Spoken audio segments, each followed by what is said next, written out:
started then. In the state of Wisconsin versus Phillips-Slezewski, 24 CF1, 23 TR 5157, and 23 TR 5156. Appearances? State appears by Jacqueline LaBrie and Seth Reinhardt. Phillips-Slezewski appears in person and with his attorney, Ann Larson. Just 1 second.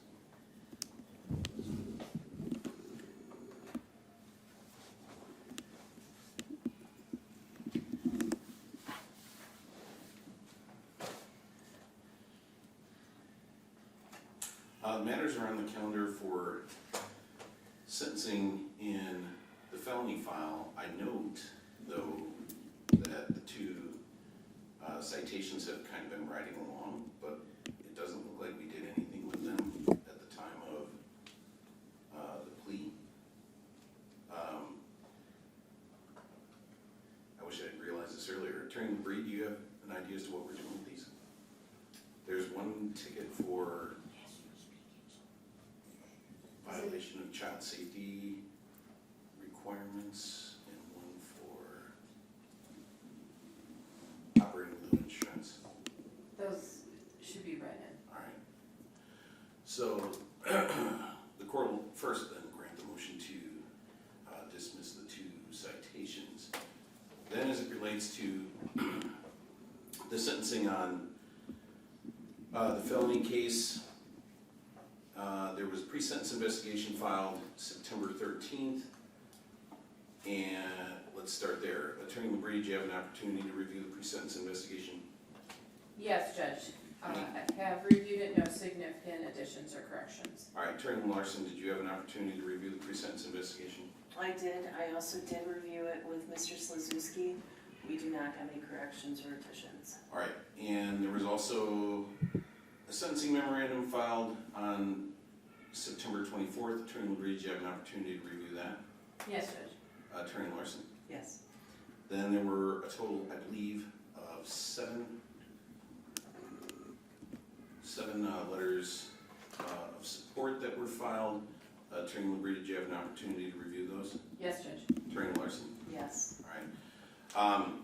Attorney LaBrie, as far as you're aware, was there anything else that was filed by your office that the court should have read prior to today? No.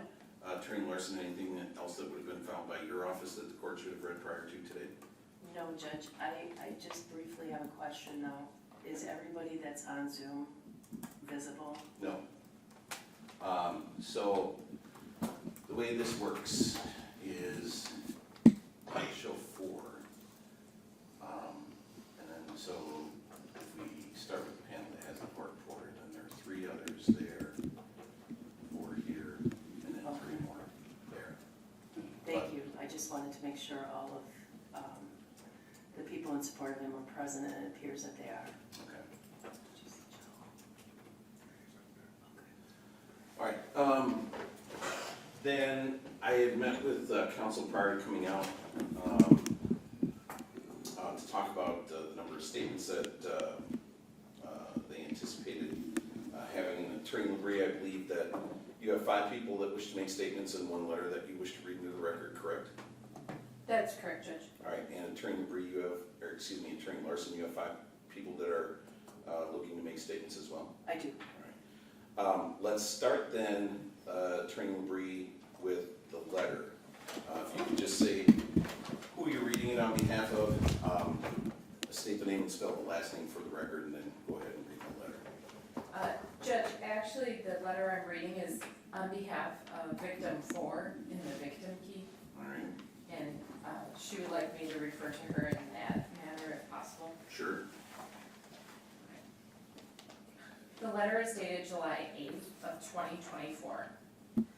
On Christmas Day, 2023, at 2:45 in the afternoon, my brother and I were headed north on I-43 after having dinner in Milwaukee.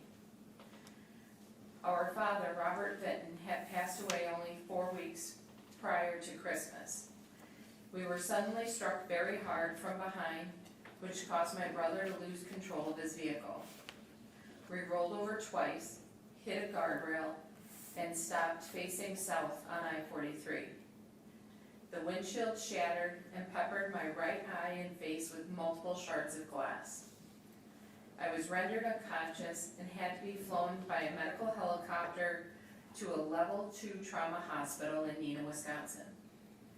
I was diagnosed with multiple rib fractures, fractured scapula, shattered sinus cavity, dislocated sternum head, collapsed lung with a 4-month bout of pneumonia, and I spent 10 days in the Theta Clark Hospital through the holidays.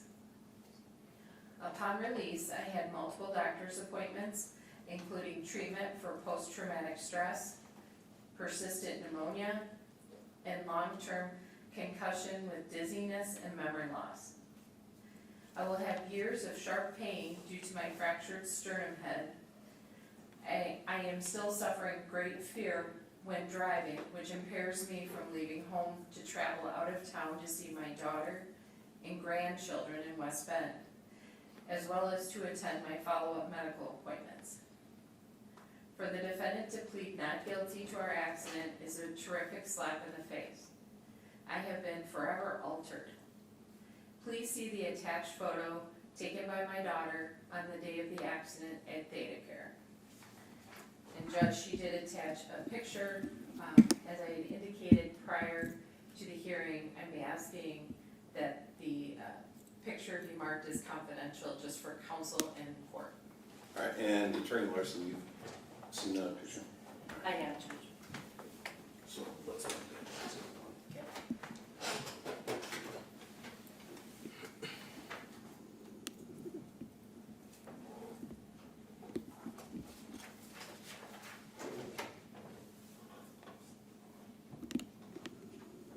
All right, Attorney Bree, is there more to the list? Not to that other judge. All right, then, you can call the first person that you wish to have make a statement then.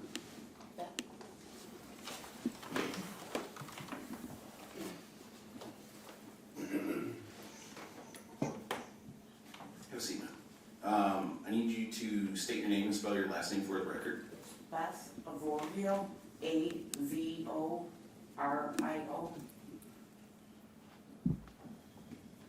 me 1 second. And Madam Court Reporter, you can hear her okay? All right. Go ahead, ma'am. Your Honor, most people are beginning to look forward to the holidays, Halloween, Thanksgiving, Christmas. Hang on. You got somebody.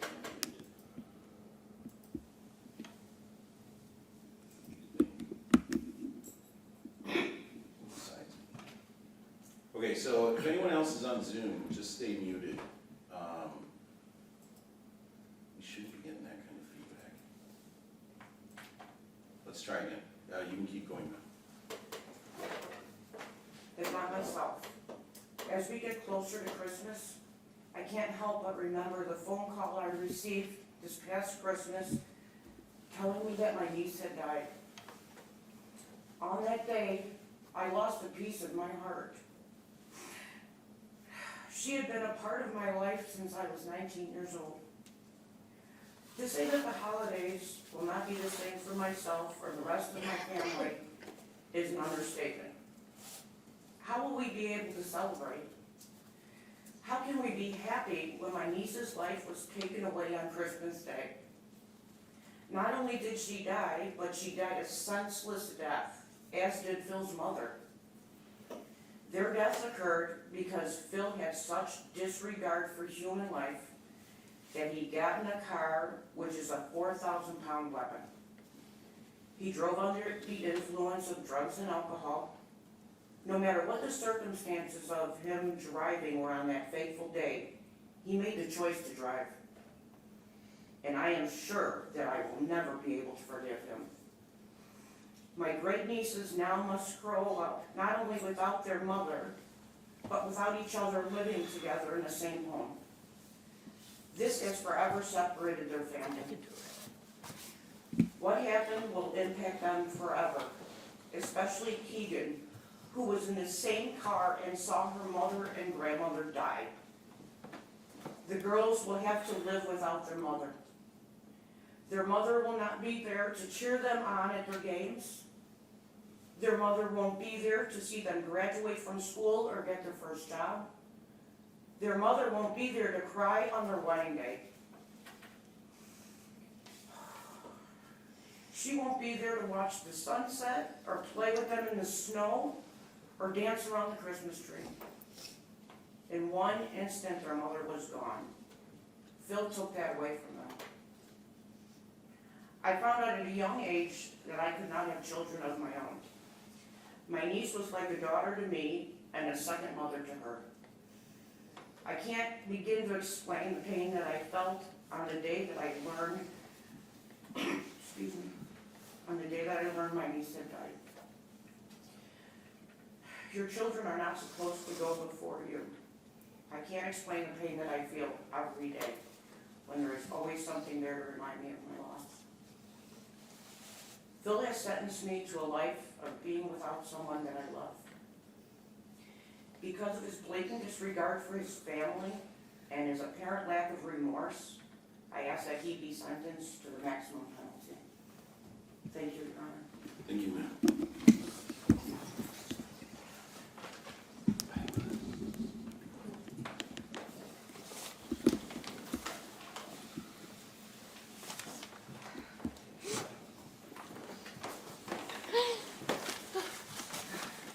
All right, ma'am, you can state your name and spell your last name for the record. Lindsay Boreas, B as in boy, O-R-I-A-S. All right, go ahead. Besides my statement, I'm also reading on behalf of Heather's daughters, Kayla and Kylie. The first one I'll start with is Kayla Kobus. Can you spell the name? Sure, Kayla Kobus, K-O-B-U-S. Oldest daughter of Heather, Arcaro-Slezewski. I'm not very sure where to start. December 25th will never be the same for me and my family ever again. What was supposed to be a nice, fun, happy day has turned into a tragedy very suddenly. I lost my mother, Heather, the woman who meant the world to me. Since that day, things have been very difficult. I have shut down and refused to talk to anyone about how I feel. It hurts to text my mom's phone number knowing she won't respond or even look at it. My mother is no longer here because of the driver of the car that she was in had to be careless. The man who was supposed to love her and care for her didn't do that. There are a lot of days where I get the I need my mom feeling, and it's a hard feeling, that way knowing I don't have her around anymore. My mother would never see me graduate, get married, welcome her grandchild into this world later on in life. I no longer get to tell her I love her and hear her say it back. Me and her may not have always seen eye to eye on things, but it's pain knowing I don't have her around anymore. Most days I want to just sit in bed and do nothing. There's many times I wanted to wake up and have my mom next to me greeting me with a hug and a kiss. I wish no one should ever feel this type of pain. Not a day goes by where I don't miss my mom. The average person in the U.S. lives for a minimum of 75 years to a maximum of 100 years. I believe that the defendant should get the amount of time he took off my mother's life, will that be 40 years or even 60. I want to thank you all for taking the time to listen, and I hope you decide to do the right thing.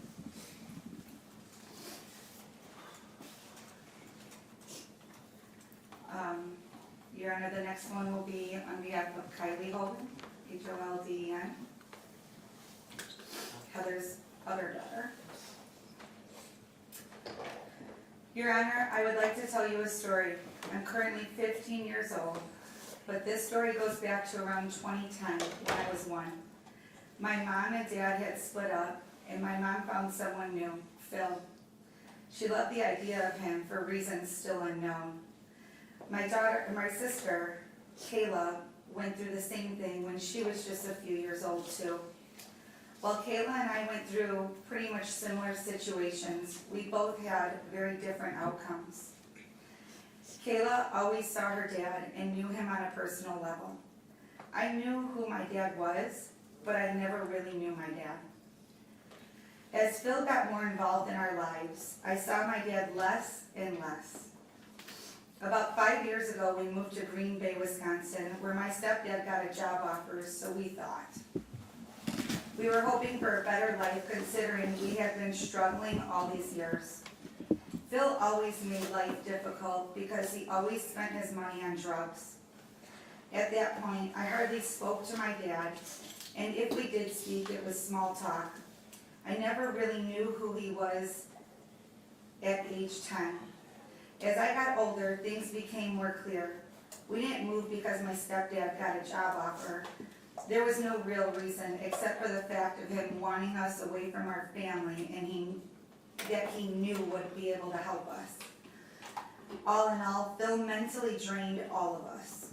With Phil entering our lives and becoming our stepdad and our younger sister's father, he took our mom away from us. He never gave my mom room to parent us. He always stepped in the way of my mom being my mom. She was never herself when he was around, or even in general anymore.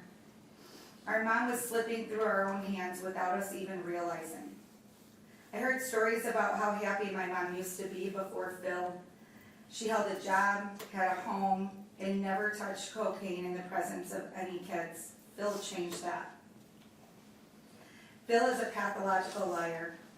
He stole money from my grandma and ruined that relationship. He ruined my relationship with my mom, and at this point, our relationship was toxic. We were homeless and living out of the only vehicle we had, 3 kids forced to live in a Suburban. He alienated us from our dads and never would let me go stay with my dad while we were homeless. Even when I asked to live with my dad, Phil wouldn't do it. He always had an excuse, so I was stuck. Almost the whole time we lived in Greenbay, which was about 4 years, we were homeless. Phil made us homeless and did little to fix it. This caused me to grow up a lot faster than I should have. Fast forward to December of 2023. I went to visit my dad's side of the family for Christmas. My mom, Phil, his mom, and my little sister Keegan went to Chicago to celebrate with their family and friends. My grandma and I were going to my great-grandma's house for a family dinner. I ended up getting a text as we were parking the car by the curb. The text was from my older sister Kayla stating that no one was answering their phones, and she said our stepsister, Phil's oldest daughter, said there was a car crash. Not trusting any of them, I thought it was a joke until I started texting my mom and she was not answering. I started to freak out and I called Greenbay hospitals and none of them had any information about it. The last hospital we called ended up transferring us to a hospital around Manitowoc where they had Keegan and Phil. There were still no signs of my mom or step-grandma there, which worried us even more. We eventually got on the phone with police and they confirmed to us that my mom did not make it out of the car accident along with my step-grandma. It all happened so fast, it seemed like a freak accident until we got details. Phil had no sympathy. He was on drugs with a suspended license. He was driving and was falling asleep at the wheel. This happened Christmas Day as they were driving back home to Greenbay. You don't just randomly fall asleep while you're driving in the middle of the day unless something is wrong. Phil was hungover and on marijuana and cocaine. Phil drove my mom, my baby sister, and his own mother high and half drunk. He knowingly got behind the wheel of a car impaired and with a suspended license. He should not have been driving himself, let alone with ones I loved. We eventually pieced together that this was no freak accident. After we figured everything out, which ended with Kayla living in Illinois with her dad, Keegan and I living with my dad, who I hardly knew. After the accident, Bill would call us every day, and every day he called, it was like a stab in the heart. I will never be able to know my mom as anyone different from who she was with Bill. She used to come to all my softball games, and now she won't be there. I cannot talk to her about relationships, friendships, or struggles I continue to have. As I grow up, my mom is not there to give me advice or directions. She will never be able to do my hair, makeup, or dances. She won't be at my graduation either. I blame Phil for all of this. Phil took my mom away from me and my two sisters. My grandma lost her daughter, and I lost everything that could have been. As far as sentencing, if death was an option, then that would be my choice. However, it is not an option. I will use some math. Life expectancy of a woman is about 80 years old. My mom was 38 when Phil murdered her. So if I subtract 80 from 38, then 42 years would be my recommendation. He stole 42 years from me, so he should have to repay all those years behind bars.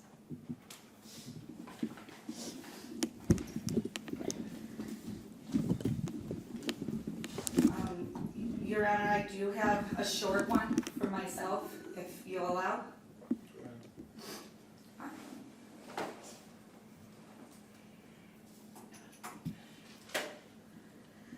Good afternoon, Your Honor. My name is Lindsay Boreas, B as in boy, O-R-I-A-S. I am a lifelong family friend to Heather and her family. Heather and I grew up as sisters. Her mom was mine, her dad was mine, my mom was hers, my stepdad was hers. Heather and I went through all grades through 8th grade together. We lived one block from each other, celebrated holidays, went on family vacations together, and had some of the greatest memories. Most of our memories included both her late father and my late mother. My mother, unfortunately, was taken from me when she was 42 from cancer, as I was also 16. I had to grow up from 16 to 21 real quick and had to figure out how to navigate through life on my own.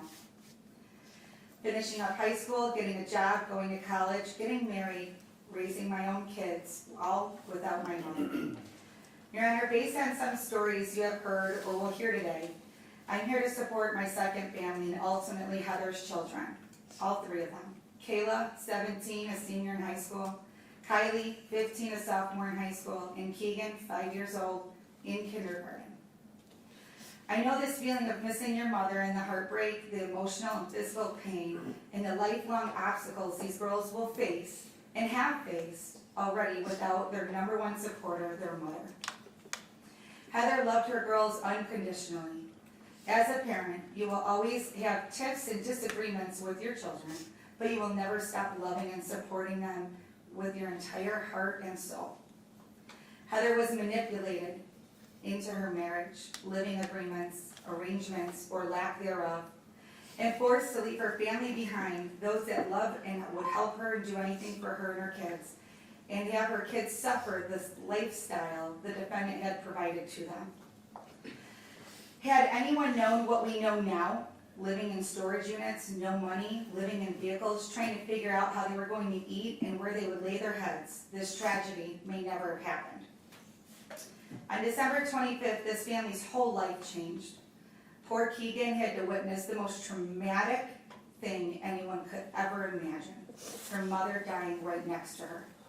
Her grandmother dying in front of her, all by the hands and the decisions of her own father. He chose to drink, do drugs, do pills that night, the day of, morning of. He chose to drive. He chose to be reckless. He chose not to have any regard for the law in driving without a driver's license and insurance. Your Honor, please keep in mind that the choices the defendant made that day were all on him and nobody else.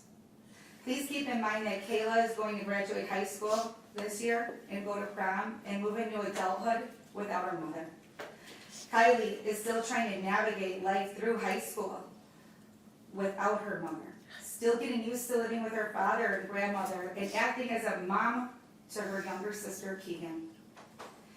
Please keep in mind that Keegan will never have the opportunity to know her mommy or have any sort of relationship with her. All she will ever remember is her mom was killed right next to her and took her last breath, and that's what she remembers. Your Honor, please keep these children in mind when you make your decision today. The lack of respect the defendant has towards the law and everything else encompassing it. I feel a lifetime behind bars is sufficient, however, I am a realist, and I ask that you seek the maximum amount possible. Thank you. Thank you.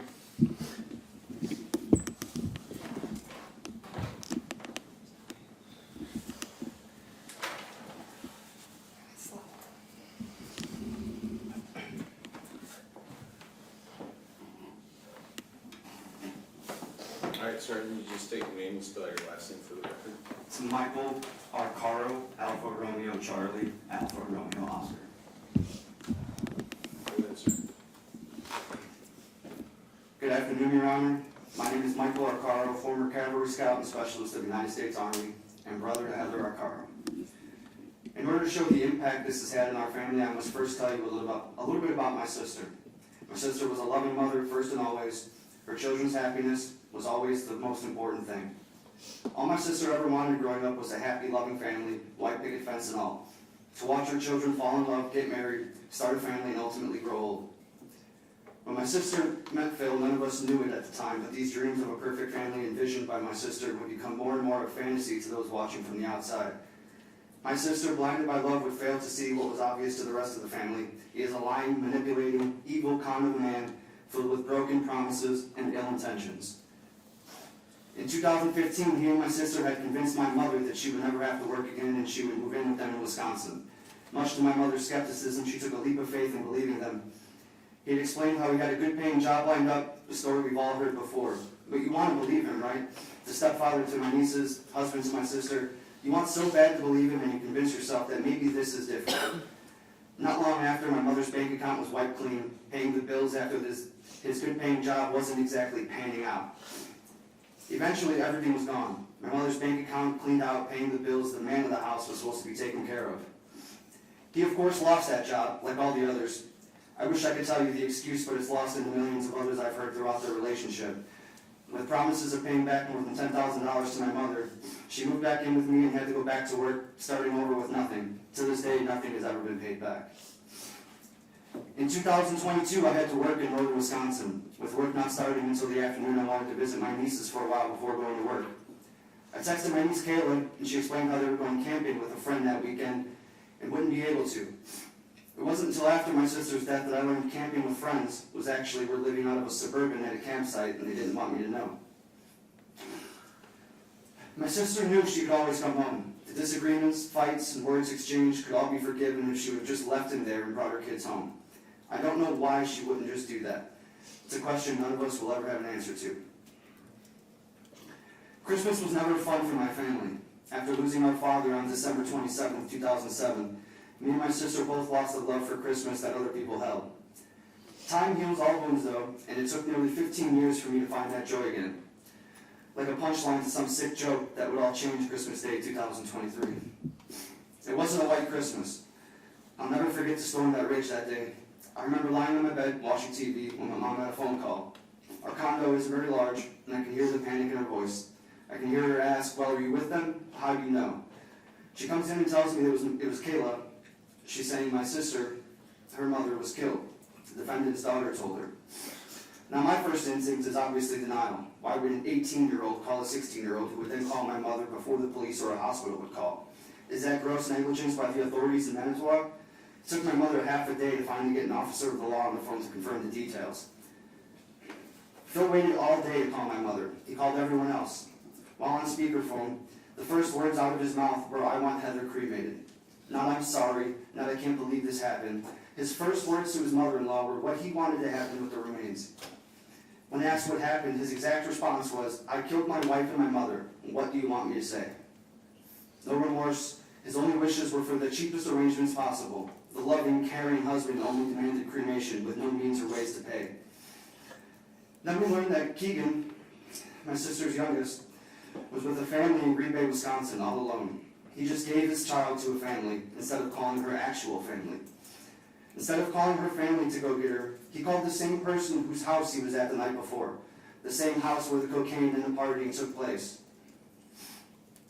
When that individual called us to tell us of his shortcomings is when we learned all of this information. With no hesitation, at 11 o'clock at night, I got in my car to go get her. I picked up my nieces and we drove to get Keegan because those sisters deserved to be with their sister. Keegan deserved to be with family. I drove through the same storm that he drove through earlier in the day. To this day, it's the worst driving conditions I've ever endured, and to be driving in the way that was explained to us can only be described as suicidal. In the months since the accident, our family has tried to recover, despite the harassment from Phil's supporters have given my family. Slanderous allegations have been made towards my mother, despite my sister's daughter's lives being ripped apart to go live with her fathers. Despite Phil having the same friend trying to take Keegan from her sisters. Because Phil would rather his daughter live in the house that supplied him with cocaine than to be with her sisters and surrounded people that love her. He's gone as far as having his friend arrive to the house she lives with an officer of the law, with wishes that his friend takes his daughter, each time being told there are no legal reasons for the officer to forcibly do so. Since the accident, Keegan has made leaps and bounds physically, emotionally, and academically. She's received new corrective glasses, she's been potty trained, and begun school for the first time where she's making friends and learning new things. I think it's the first time in Keegan's young life that she's been able to feel a sense of stability. My nieces Kayla and Kylie now live with their fathers. Both girls were pulled out of their high school, pulled from their friends, and thrown into a world of online classes just to not fall too far behind. All three of my nieces are forced to grow up without a mother. Future generations will grow to only know stories of their grandmother and aunt. Me and my sister fought, as siblings do. Being 6 years apart, we didn't have a lot of common ground. I was the annoying younger brother, and she was the older sister that I loved to annoy. The reasons we would argue, bicker, and fight would vary. My sister couldn't stay angry with me longer than a day. She was the most forgiving person I've ever known, maybe to a fault. I could always forgive my sister, but the trait of forgiveness to others she carried was not passed down to me. This accident has filled me with anger, and anger towards Phil that I cannot and will not let go. And anger towards complete strangers driving recklessly, knowing all too well the risks of doing so. One of the sadder things in all this is the fact that it was all avoidable. All he had to do was say, I can't drive right now, pull over and grab a few hours of sleep, even in the car. All he had to say was, this is too dangerous to be driving this fast, let me slow down. I suppose being impaired from drugs and driving ultimately skewed the decision-making process. It's because of these reasons I believe the only sentencing appropriate is the longest one possible. Because of his decision-making, he took my sister's life from our family. And it's my hope that the court takes as much of his life as possible. A 6x8 cell with 3 hots and a cot, which is far more than he ever gave my sister. Thank you, Your Honor.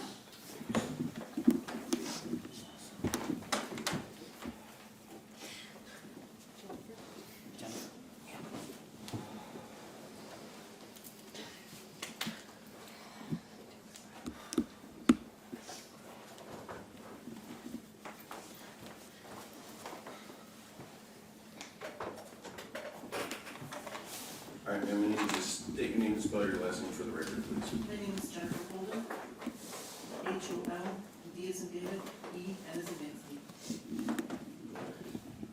Two of brothers' daughters, Kylie Holden and Deacon Slezewski, live in my home. And again, since the tragedy lost their mother.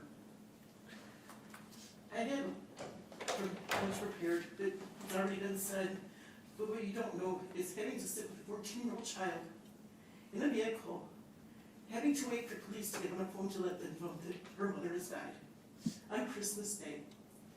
We're getting ready to join my family for a big Christmas dinner. Instead, we're waiting on phone calls, trying to get a hold of Debbie, trying to figure out what happened to Heather. No child should have to do that, ever. But we find out that Keegan is safe by the grace of God because Philip, in his infinite wisdom, just happened not to put her in a car seat of all things. She was laying in the back seat next to her mother, unrestrained. We're lucky to have her today. It's not because of her father. That poor child had to sit there and lay there while her mother bled out next to her, watching her grandmother bleed out in front of her. This has caused Keegan to put pictures of all the different colors of blood that she has seen. now manifesting into nightmares. He has permanently, physically, and emotionally, mentally scarred this child. And that's not even coming up with the things that she will miss with her mother. The mother who loved her dearly. He has forced Kylie into getting to become solely responsible for Keegan because Keegan would not physically let go of Kylie. Kylie couldn't even go to the bathroom by herself without Keegan wanting to be there with her. She was so terrified. The sounds of sirens had the child screaming and covering her ears.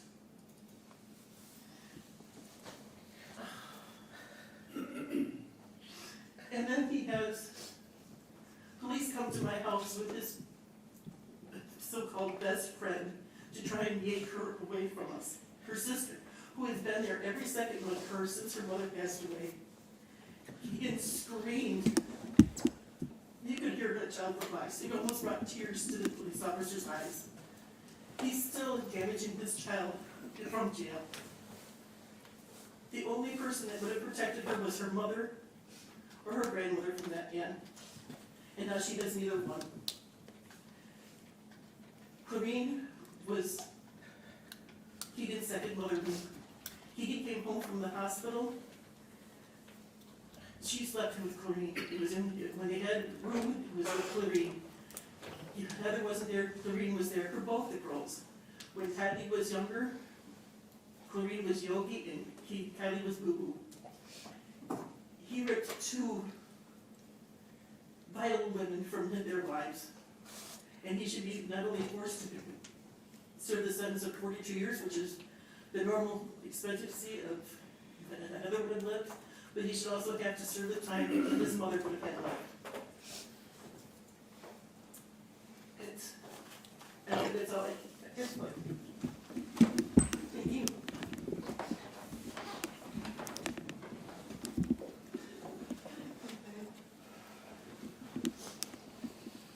Is there anyone else turning the brief? There's one more, Judge.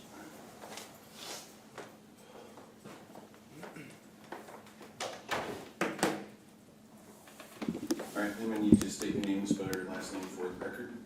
My name is Dr. Arcaro, last name A-R-C-A-R-O. Go ahead.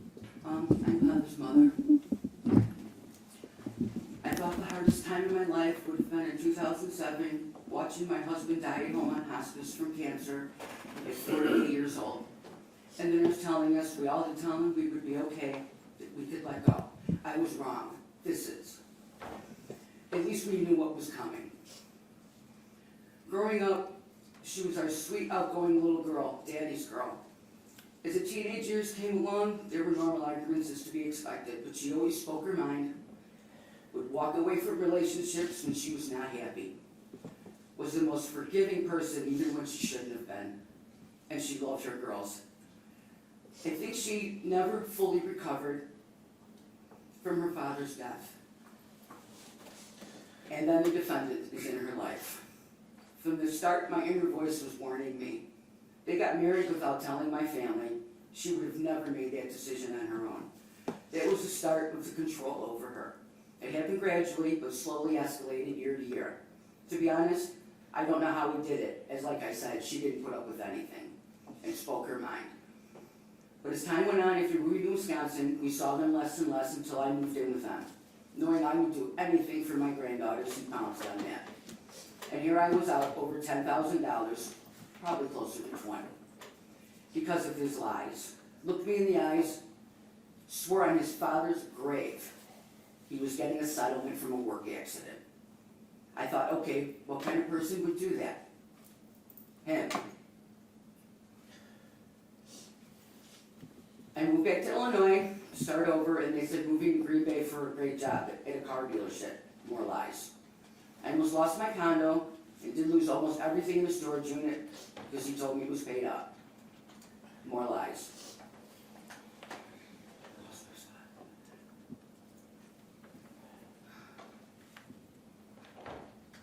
He moved to Greenbay to distance her from her family, only she didn't realize it. I gave them money almost the whole time they were together. But after I almost lost everything, that fracture in our relationship came. Once I said, I can't do this anymore. The bank of Arcaro is closed. It's like when a parent stops enabling their child hooked on drugs. I said flat out, call me anytime, but don't ask me for money. I have many, many examples of his deception and lies, but there's not enough time in the day. But I will share just one with you. Told me to meet him in a bank so he could pay me. My son came with me, and after waiting and waiting, he calls to say he was in an accident with his work vehicle. Sent me a picture of a smashed vehicle he collided with. My son Googled it. It was a picture of the same car, only the accident happened 3 years earlier in a different town. He is a compulsive liar. We used to be close before him.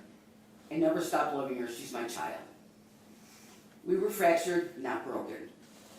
Only one thing was standing in the way of getting back what we always had, him. The last 5 or 6 years, he was no longer welcome in our family, but my daughter still came with the kids for family functions. We still had contact. That Christmas night, having to learn what happened from my 16-year-old granddaughter. Hours after hearing there was a car accident, sitting there not knowing what has happened to your child was nothing short of pure torture. And then he finally calls me with some story about his steering wheel coming loose. Knew instantly he was lying. And then it says he wants her cremated, no remorse, no tears, no nothing. The man has no moral compass. It's actually scary. We didn't know what was going on in Greenbay because that's the way he wanted it. But we know everything now. Sleeping in their vehicle or storage unit. We get a hotel if money was gotten somewhere. We had no idea they were homeless and nothing about cocaine. None. The man will stop at nothing to get what he wants and the heck with everybody else, including his own child. That little girl was there and witnessed her mother and grandmother die horrendous deaths. Her grandmother lost her leg. A family decision was made to let her stay with Jennifer, so at least she was with one of her sisters, because it could only help her. But he decided it would be a good idea to send the police to the house and have her taken. By the people he was doing drugs with the night before. I was on speaker, hearing that child scream and cry, begging not to go with them. I spoke with the officer also. Broke my heart. And he tried it again a few weeks ago. Thank God they didn't take her. He doesn't care that she's doing great. It's all about him. Wasn't even potty trained when she was there at 4 years old. That's not easy when you don't have a toilet. She started kindergarten, absolutely loves it. His first child grew up in foster homes, so why wouldn't he do what's best for his second child? When I received the death certificate and read her cause of death, I have had that visual in my head every day since. How she must have suffered in those last minutes while she bled to death from massive head and chest trauma. I look at her picture and urn right by her father's every day. I just wish one of those times I begged her to leave him, she would have listened. She would be alive, getting herself back, and I know we would have had our relationship back as well. Despite everything, I loved her and she loved me. Stockholm Syndrome doesn't only apply to kidnap victims. It's the only explanation it can be because the Heather before him would have never lived like this with her children. My job now is to help my broken-hearted granddaughters. He took everything from the girls, their mother and their childhoods. Just wish we knew what was going on before he killed her. We could have done something to get them away from him. He knew he wasn't supposed to be driving, even without drugs in him. Always defied the law. I can say with absolute certainty, he pled no contest for 2 reasons. 1, he didn't have to admit guilt. And 2, he's hoping you give him a lesser sentence than offered. He should get more time. His 3 felonies add up to 62.5 years. Always thought 15 to 20 wasn't enough for this horrific crime. That didn't have to happen. He should get an extra 5 years just for the lies during this entire nightmare. My family hasn't been able to grieve properly because of the anger we all have. With the 9 months of lies told by him and his daughter, trying to get him out of what he did. I would do anything to have my child back. Why is the one who is under the influence always the one who walks away? First he took her soul before he took her life. I think 40 years is what he should get. The same years he took from her, her children, her family, and her friends. Thank you, Your Honor.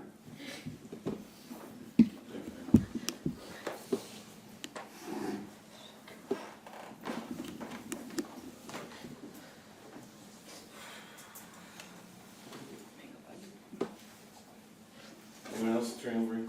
No, they have this list.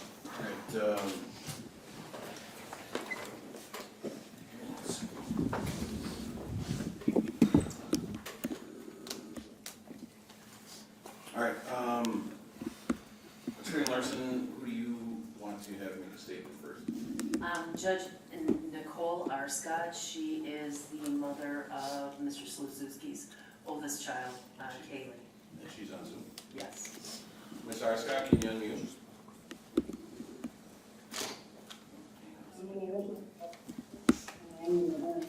Hang on, ma'am. Don't start talking yet. I gotta find the panel that has you. There you are. Okay, first, I need you to state your name and spell your last name for the record. Nicole Arscott, A-R-S-C-O-T-T. Is there something wrong with the mic? Because you sound like you're in an aquarium. It's my husband, so they don't do people now. Let's go off the record while we figure the mic issue out.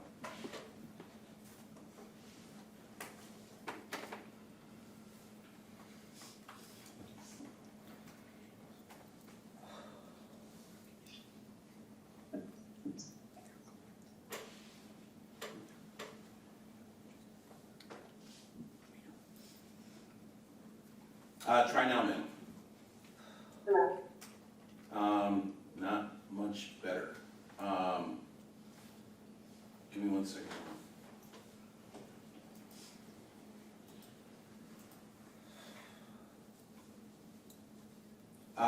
Kayla, could you understand her either time? I cannot, Your Honor. Okay, let's go back here.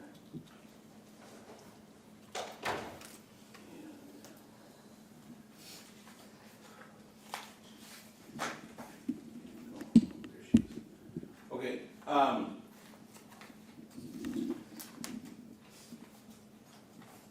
Ms. Arscott, try muting again.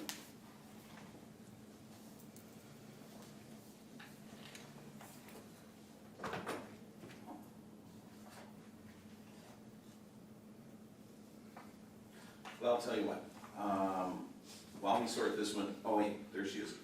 Ma'am, try giving me your name one more time.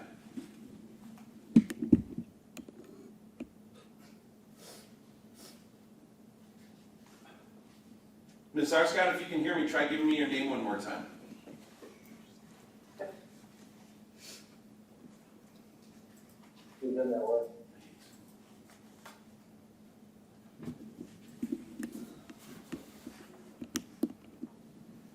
Okay, Ms. Arscott, if you can hear me, we're gonna try taking somebody else first while you sort out the audio issues on your end. So I'm gonna mute you again. We're gonna take somebody else. We're gonna come back to you. Who do we want to take next, Attorney Larson? Teresa Avila. Hello? Hang on. Okay.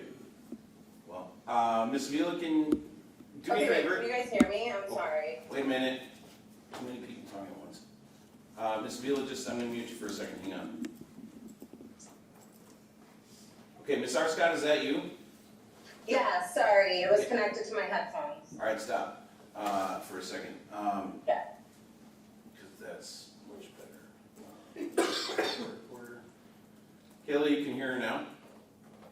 Okay. All right, we'll go back on the record. Ms. Arscott, I need you to state your name and spell your last name for the record. My name is Nicole Arscott, A-R-S-C-O-T-T. All right, go ahead and tell me what you care to, ma'am. Okay, I am the mother of Kaylee Slezewski. I was best friends with Heather for many years. We've had our ups and downs, yes. What I know though is that she wanted to move out to Wisconsin to be closer to the girl's dad. because they lived closer to Wisconsin. That's what she's always told me. I know that Phil did love his wife, and she loved him a lot, and he took the role on, fathering the girls, and I didn't know what they thought now, until now. But I know that he did father them. He tried to, as best as he could. He's never kept them from their fathers. And what I know is that what Heather had told me, that Kylie was born with cocaine in her system. So that was before Phil. And there was an open DCFS case at one point. I know that Phil's made his mistakes, yes, but I know that Phil loves his wife, loves his mother, and loves them girls, still loves them girls. I didn't write no letter, like they did. I don't even really know much to say. I just know that he tried his best to support what he could to them, and so did his mother. His mother supported the girls and tried to help as much as they could. He bring them to their dads all the time. What I know is that Heather said Kylie didn't want to visit her father.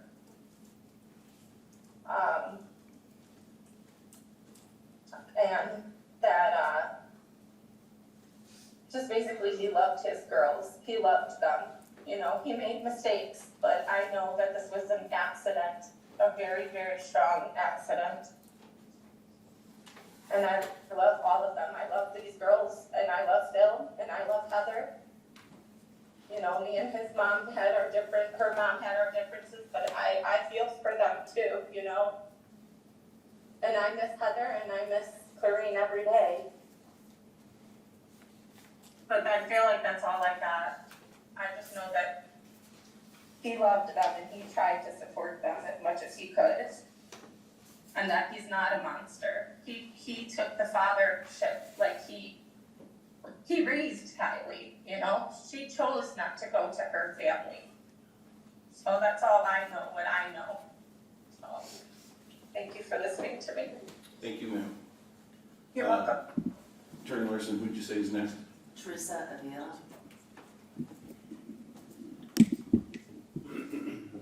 All right, Ms. Avila, can you hear me? I can hear you. Can you hear me? Yeah, give me just a second here. I need you to state your name and spell your last name for the record. My name is Teresa Avila, A-V-I-L-A. Okay, hang on one second.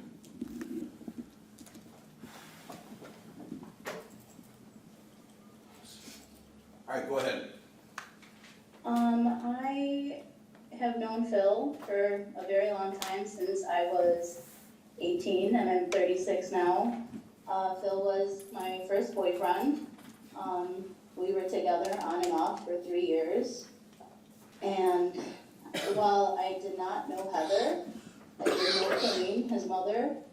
And as I said in my statement, my letter to his attorney, that he was a huge, huge mama's boy. And him and his mom were like together forever. He would do anything for her, she would do anything for him. And I know that what happened last year was a very, very, very tragic accident. And I know that he would never, ever intentionally put any of those people in harm's way, his daughter, his wife, his mother. I know that he loved his wife. While I didn't know her, I know that he loved his wife and she loved him. If you see their Facebook, like, they're all over it together. I feel really, really sorry for him. I feel really sorry for Heather's family, and as well as the rest of Phil's family that lost Clarine. But I also know that he does have his daughters that need him. Keegan is only 5, and she lost 2 of the most important people in her life. So I don't know what else to say right now. I was listening to everything and it's very, very heartbreaking hearing all this, but I just know that this was a terrible accident, and I don't think that he should have to suffer more than he's already suffering right now. Every day he's suffering. He will call me and tell me how much he's hurting without them. So I don't know what else to say. Okay, thank you, ma'am. You're welcome.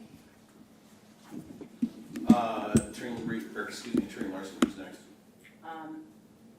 Joel Rodriguez.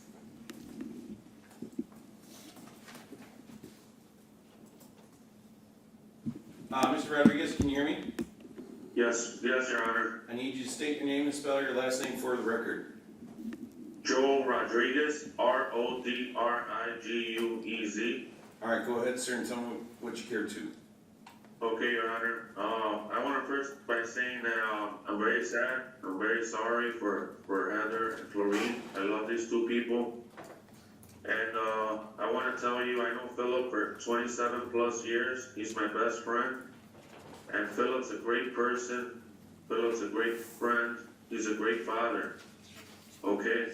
I've met Heather since they got married about 13 years ago, and Heather and him were the happiest couple ever. They loved each other. Ever since Philip married Heather, Philip took care of her two daughters ever since the day of the accident. So he raised both of these girls all the time. He took care of them. They never needed nothing. Everything that they had was thanks to Philip. Philip always had a job. He was always trying to work for these girls, for his wife. And these people that are sitting on the bench would never come to Wisconsin ever to come see any of the girls. Philip would have to drive in 3 hours from Greenbay for every holiday, for every one of their birthdays. He would drive the girls in to see those people that are on the bench. I'm sorry for mumbling. It just upsets me that the girls are lying, these people are lying. They never went and drove to Wisconsin one time to visit the girls for their birthdays, for the holidays. Philip would have to drive them in. Mr. Rodriguez, I gotta stop you for a second. To anyone on Zoom, you do not type in the chat right now. You do not interrupt anyone. You stay muted. You don't type. Mr. Rodriguez is making a statement. This is not time to have any kind of debate or whatnot. There's a structure to this. If I see any more comments on Zoom, or if anyone unmutes themselves on Zoom to interject themselves into things, you'll be removed from the meeting. Simple as that. Go ahead, Mr. Rodriguez. Thank you, Your Honor. So yes, as I was saying, these people that are sitting on the bench, all these people never drove to Wisconsin, ever bothered to come visit the girls for their birthdays, holidays. Philip will take his time, drive them all the way from Green Bay into Chicago, by where I live, to come drop Heather and the girls out by her mom and her aunts, because ever since Philip got married to Heather, they didn't like him too much. And now she keeps talking about this money. Nobody forced her to move in with him in 2015. If she wanted to give the money, that's her main anger, that Philip owes her money. You know, her and Heather weren't talking too much because Heather loved Philip and she would defend Philip from all these people. They always had problems with Philip, and Heather loved Philip so much that she took his side because she loved him, and Philip was there for her, always. So they never took their time to come see him. Philip brought him every holiday, every birthday, everything. All the time Philip did everything for these girls and for Heather because he loved those girls. He considered them his own daughters. That's why when you first had the bond hearing, when you were the very first court, me and my wife were there and other people were there, when you asked if anybody wanted to speak, but we were confused. So when Philip said he needed to be out on bond, because he had to take care of his daughters, he meant it because those are like his daughters. Heather didn't want her daughters around those two parents because they're both felons. And these people keep talking about drugs, about me. I'm not a felon. I don't have no no drug cases. You could search my record. I could go on a lie detector test if needed to. I'm not lying about nothing. I'm willing to go on a lie detector. These people are the liars. She don't like Philip. And it's mostly Debbie. Her brother has never been around for these girls. Why aren't the girls living with her or Mikey or Carl that's right there? They dropped her off with this lady Jennifer. She's not related to my goddaughter. Why is she taking care of the girls? She's her grandmother. Mr. Rodriguez, I'm gonna jump in for a sec. I'm trying to give everybody a fair amount of latitude here. This is starting to get a little far afield. I mean, if there's anything you want, hang on, let me finish. I don't want this to turn into a family versus family thing, because I understand where that's going, and I understand where that is. If there's anything you want to tell me about Mr. Slezewski, go ahead. Yes, okay, Philip's just a great person. He's a great father. I please ask you, sir, to listen to both sides. I know a lot of people are saying the bad stuff, but if you could please listen to the good stuff, that's it. Give him the lowest sentence you can, because he needs to be out with his youngest daughter. And, yes. All right, thank you, sir. Attorney Larson, who's next? Judge, and then we just have Kaylee Slezewski.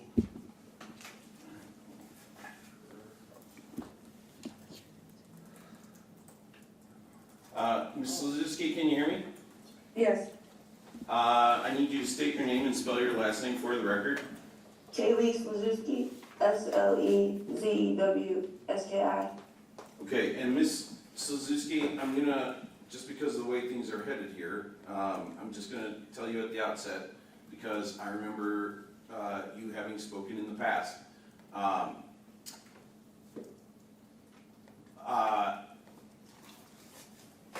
I can't stop you from addressing things that were said prior to you speaking, okay? I can tell you that my focus in terms of what I'm taking from what people are saying is how it relates to what happened. Like I said, unless you run too far afoul of things, I'm not gonna stop you, but go ahead and tell me what you care to. Okay, I just want to say that the death of my grandmother as well as my stepmother has been extremely hard. My dad was married to Heather for 14 years and they loved each other, and Heather used to always tell me that she loved me like I was her own. I was her bonus daughter, and that was mama number 2. My grandma was always my backbone, and she was always around. My father tried, but by him being so far and me dealing with everything I was dealing with at the time, he always tried to be around. He never tried to exclude me and stuff. There were times when I felt like he would love Kayla and Kylie more, but that's because they lived with him. He loved those girls. He loved Heather. I loved Heather, and I still love those girls. My dad was a good person, and that's really all I have to say. And please take into consideration that me as well as my 5-year-old sister love our dad very much, and we do need our fathers. So please take that into consideration when you're making your decision. All right, thank you, ma'am. Attorney Larson, anyone else? Judge, we have one more, Richard Bonneman. All right. I don't know where you want him to go. Mr. Bonneman, why don't you, let's do this, come through here, up the middle, and why don't you just come on around here to the witness stand, and you can have a seat.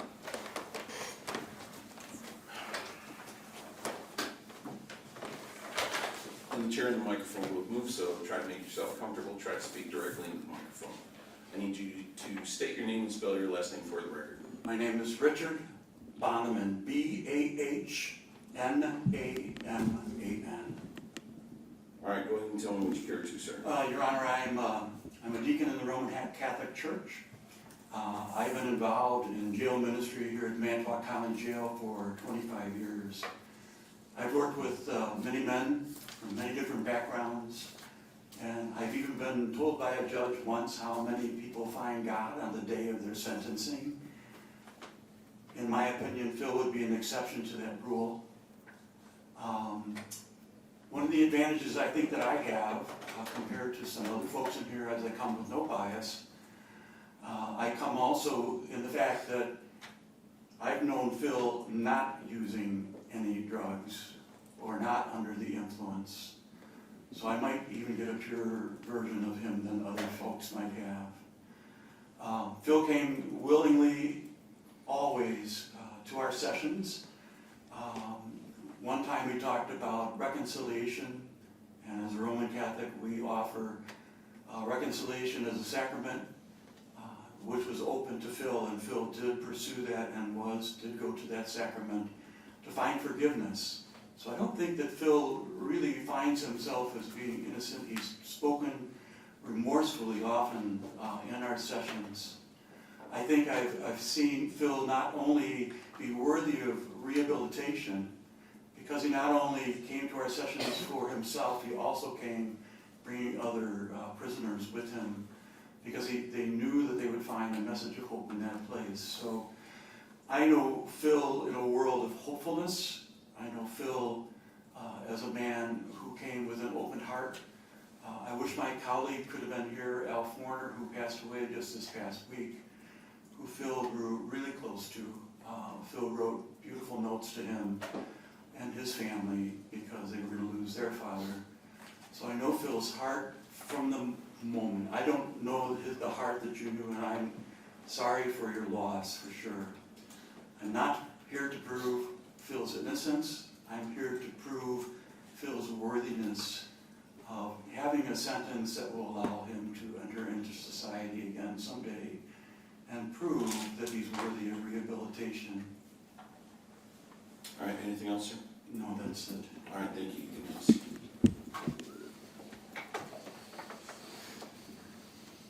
Attorney Larson, anyone else?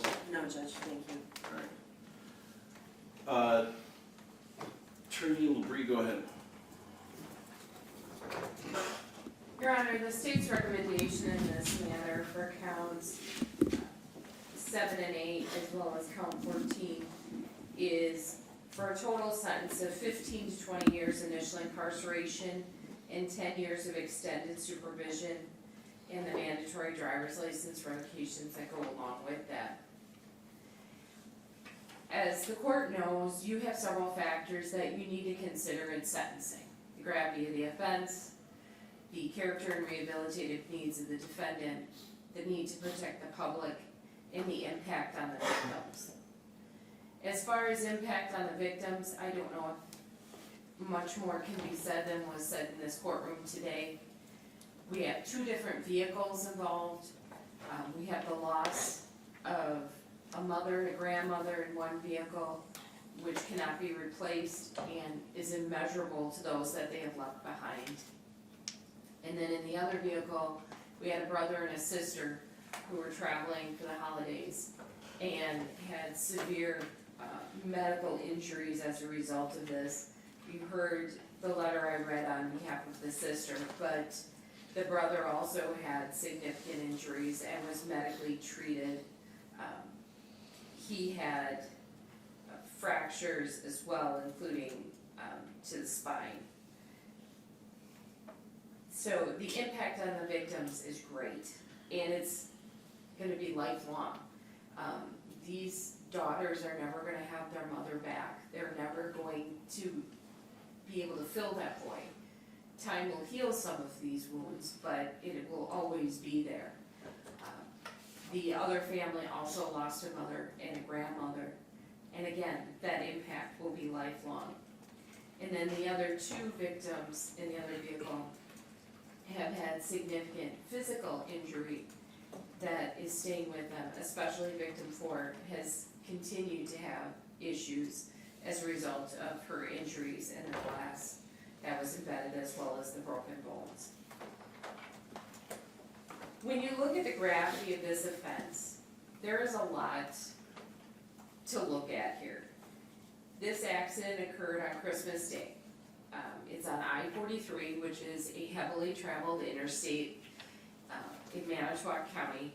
It is the main thoroughfare on the east side from the Chicago-Milwaukee area up to Greenbay. So on Christmas Day, you have traffic, a lot of families out for the holidays. visiting other loved ones. Then you have this defendant driving when he shouldn't have been. He was suspended at the time, and he even admitted to Deputy Wick that he may be suspended, and he clearly was. So he shouldn't have been behind the wheel of a car at all.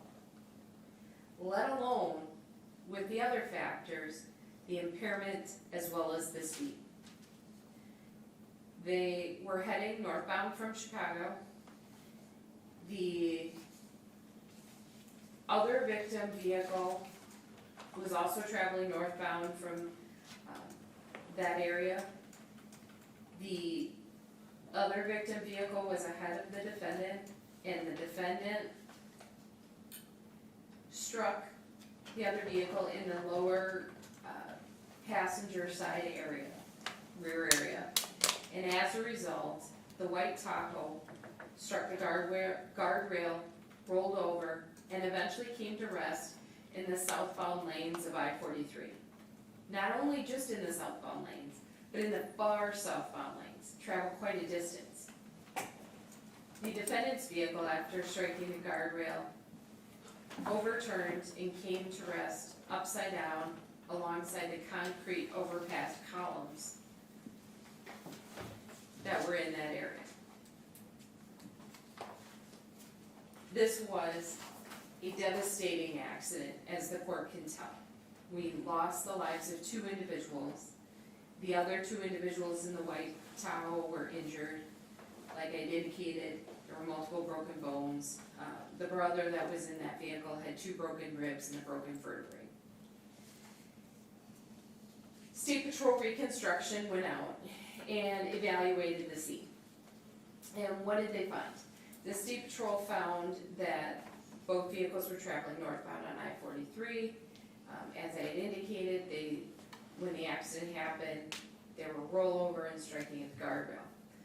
But what else is significant is that when the data was taken from the vehicles, the white Tahoe, which is the other victim vehicle, was traveling approximately 71 miles per hour when it was rear-ended, with a plus or minus of 3 miles per hour. So right around that 71 mile per hour range.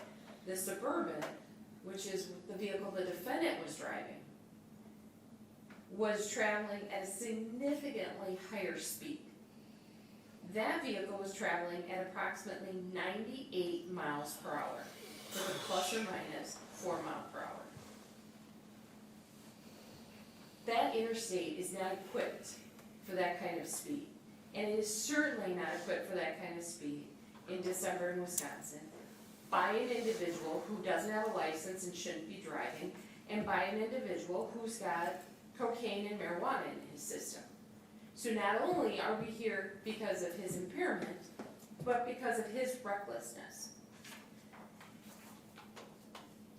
This is an extremely serious offense. And I know that there is statements made about the steering wheel, that the steering wheel went out, and that's the reason for the crash that the defendant has provided. When it was inspected by State Patrol, the inspector indicated that he tested the steering components and the wheel ends throughout the chassis. The steering system had been damaged due to the crash. He did not note any excessive wear or defect that would exist prior to the crash. All the damage to the steering system is consistent with damage sustained in the crash. Now, we don't know what exactly happened in that vehicle. We have the defendant's version, we have the data from the State Patrol, but clearly there is an issue over the steering and whether the steering was working or not. According to the State Patrol, they did not see any pre-existing defects or excessively worn components that would have caused an issue with the steering column. Now, the steering column was significantly damaged as part of this crash, which does make definitive determination difficult because of the nature of the crash. And that is in some dispute because it appears from the State Patrol that the vehicle was in proper working order as far as steering. There was also, as I had mentioned, the controlled substance issue. We have the lab report from the Laboratory of Hygiene, and in that lab report, he had delta-9 THC at a level of 2.4 nanograms per milliliter, as well as the hydroxy THC and carboxy, which are the metabolites. But what is more significant is the cocaine that's on board. He had cocaine at a level of 100 nanograms per milliliter, and the metabolite for cocaine at a level of 1,700 nanograms per milliliter. Cocaine metabolites very quickly. Cocaine half-life is about 45 minutes. It is something that works through a person's system very quickly. And in talking to the hygiene lab throughout this case, it's very significant that there was actual cocaine, not just the metabolites. Because of the half-life and when the blood draw happened, his version of stopping to use cocaine at midnight the night before doesn't really make sense. The accident occurred at about 2:45 p.m. and the blood draw was at about 5:35 p.m. So we're nearing that 3-hour mark for the blood draw. And we know after the accident that he was being tended to by medical personnel. We know he was with law enforcement. So there's no evidence of use after the accident. So we have this blood draw at 5:35. So that's 17 hours after midnight. And yet he still has active cocaine in his system at a level of 100. And the testing threshold is 20. And he has the metabolites at 1,700. All of this is indicative of cocaine use during this day on Christmas Day. We're unable to say exactly when his use occurred because he hasn't given us that timeline. But when you look at the half-life and the amounts involved, he had to have used cocaine on Christmas Day. There's just no medical way that we can come up with him using it just on Christmas Eve. And that level of cocaine combined with the speed is an extremely dangerous combination and a deadly combination, as in this case. And it is certainly not consistent with his statement of just having a couple lines of cocaine the night before. That doesn't make any sense.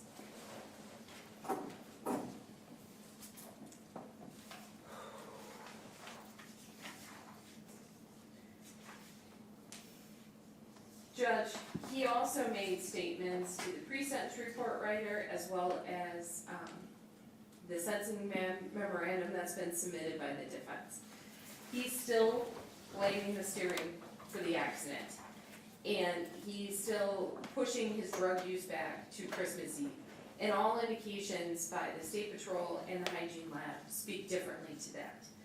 But the bottom line is, even if you take all of that in consideration, he shouldn't have been driving, he shouldn't have been using cocaine at all, and he certainly shouldn't have been speeding at 98 miles per hour. He has had drug issues in the past. He's been candid with that. I'm a little concerned that he says in the sentencing memorandum that it did not interfere with their daily lives. Clearly it did. You've heard discussions of the financial strain as a result of his drug use and their living situation.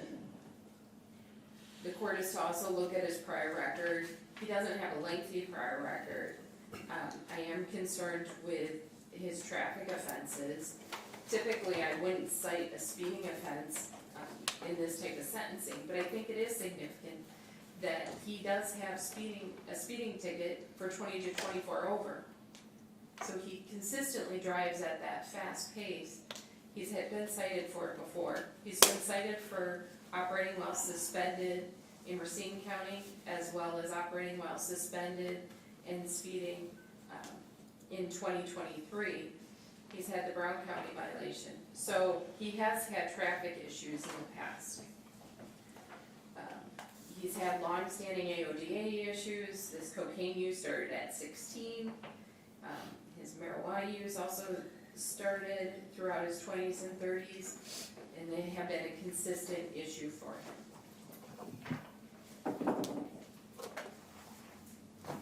The legislature has deemed these types of offenses as serious offenses and have actually listed some presumptive minimum prison sentences involved here unless there's a compelling reason to deviate.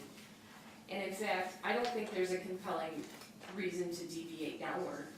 I think that the 15 to 20 years initial incarceration is appropriate and is more appropriate based upon the facts of this case.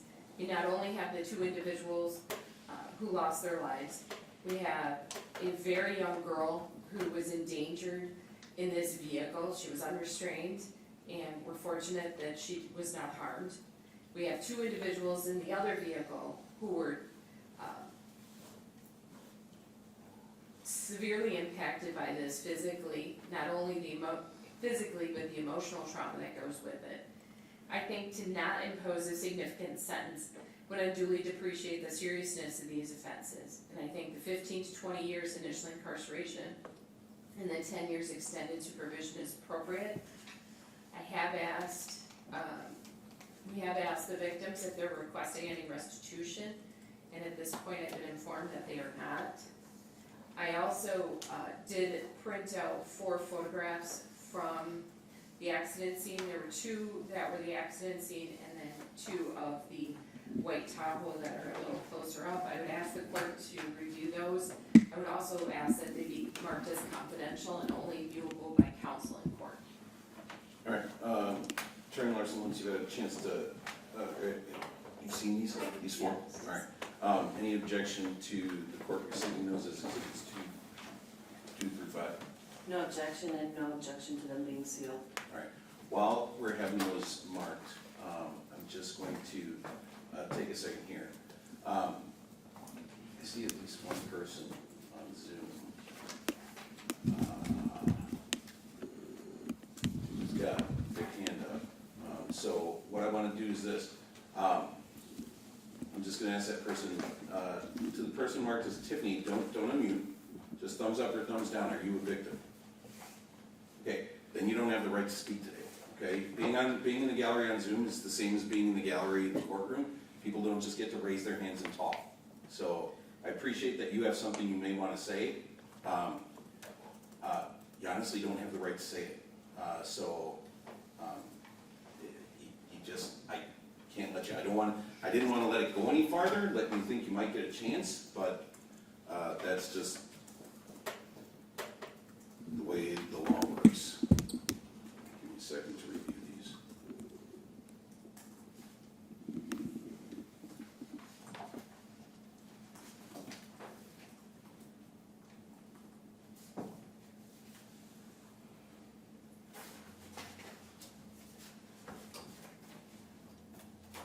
All right, was there anything else, Attorney Brew? No, Judge, thank you. All right, Attorney Larson. Judge, just from a defense perspective, these are some of the most difficult cases on which to represent. And I'm referring to when there is so much emotion going on in the courtroom. By any remarks that I'm about to make, I sincerely do not mean to denigrate anyone, but there are factual disagreements with some of the statements that have been made. I will start with the severity of the offense. Clearly, this is an extremely severe offense. The only thing that could make it more severe were it to be intentional, and it certainly was not intentional. I appreciate the comments made by Ms. LaBrie regarding, first, the status of his license. I will say up front that I spent an enormous amount of time with Mr. Slezewski, and from my review of all of the reports, all of the recordings, as well as the accident reconstruction report, I believe that there might have been some merit to go to trial. If he had gone to trial on just the charges of operating while suspended, causing death, if he would have just faced those charges, I don't think I could have even been involved in a plea, based on all of the evidence I did discover. In regards to the video, and I'm not going to try to be too lengthy, the court is aware, has the complaint, everything else, but I do think the fact that the way our system works, the court has not heard anything from the defense until today is important. It's also a reason why I frequently encourage people to go to trial, because it really is the only way that the court can hear all of the facts, not just the facts presented by the prosecution. I'm just gonna jump in for 2 Yes. seconds, Attorney Larson, because I don't want there to be any kind of misconception. Given the severity of the offense, you take whatever time you think you need to make your argument. Thank you, Judge. In the complaint, it indicates that I believe Deputy Wick stated that Mr. Slezewski gave a spontaneous remark regarding his not being licensed. I watched the recordings many times. My investigator watched the recordings many times. I don't know how it could not have been on the recording. I never saw him say that. I did hear him say to another investigator that he had paid his fines and that he did not believe he was suspended. He did pay his fines and receipt. His license was reinstated. Brown County did suspend it, but they sent it to an address he was no longer living at. So I do think in that regard, certainly we could have shown reasonable doubt, but I also think I have no reason not to believe that Mr. Slezewski sincerely did not know that his license was suspended on that date. I start with that because I think that is the most basic thing. There's a comment that he has no regard for the law. He certainly has had citations. He has no criminal record outside of a business misdemeanor, a contractor incident with an offense date of 2017 and a conviction of 2021. In this particular case, when I was watching the recordings, what struck me and what was a major part of our conversations regarding proceeding to trial was that I did not see any signs of impairment. I had other people look at it because it's certainly possible I could be less than objective in looking at it, but again, I didn't see any levels of impairment. I do believe the big reason why a blood draw was done was because Mr. Slezewski did state that he had consumed marijuana and cocaine the day before. I also understand Ms. LaBrie's contention that he would have had to do it that day. I did obtain a toxicologist. I think that could have been a point of contention at trial as well. But Mr. Slezewski, from the time I met him, indicated that he wanted to proceed with a plea. He did not want to go to trial. That was his consistent position. At no point did he agree to a trial. Regardless of a defendant's position, particularly in a case of this magnitude, I prepared the case for trial as well as attempt to negotiate a plea agreement that the client would feel comfortable with. But again, in this case, he did not at any point want to go to trial. I advised him to plead no contest. And I advised him to plead no contest because I frequently do in these sorts of cases due to potential civil liability. I also don't know that a no contest actually protects against civil liability, but that is why he pled no contest.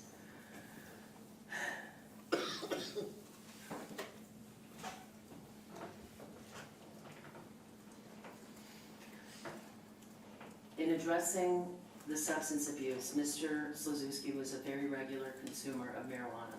He used marijuana in lieu of opiates due to significant pain management.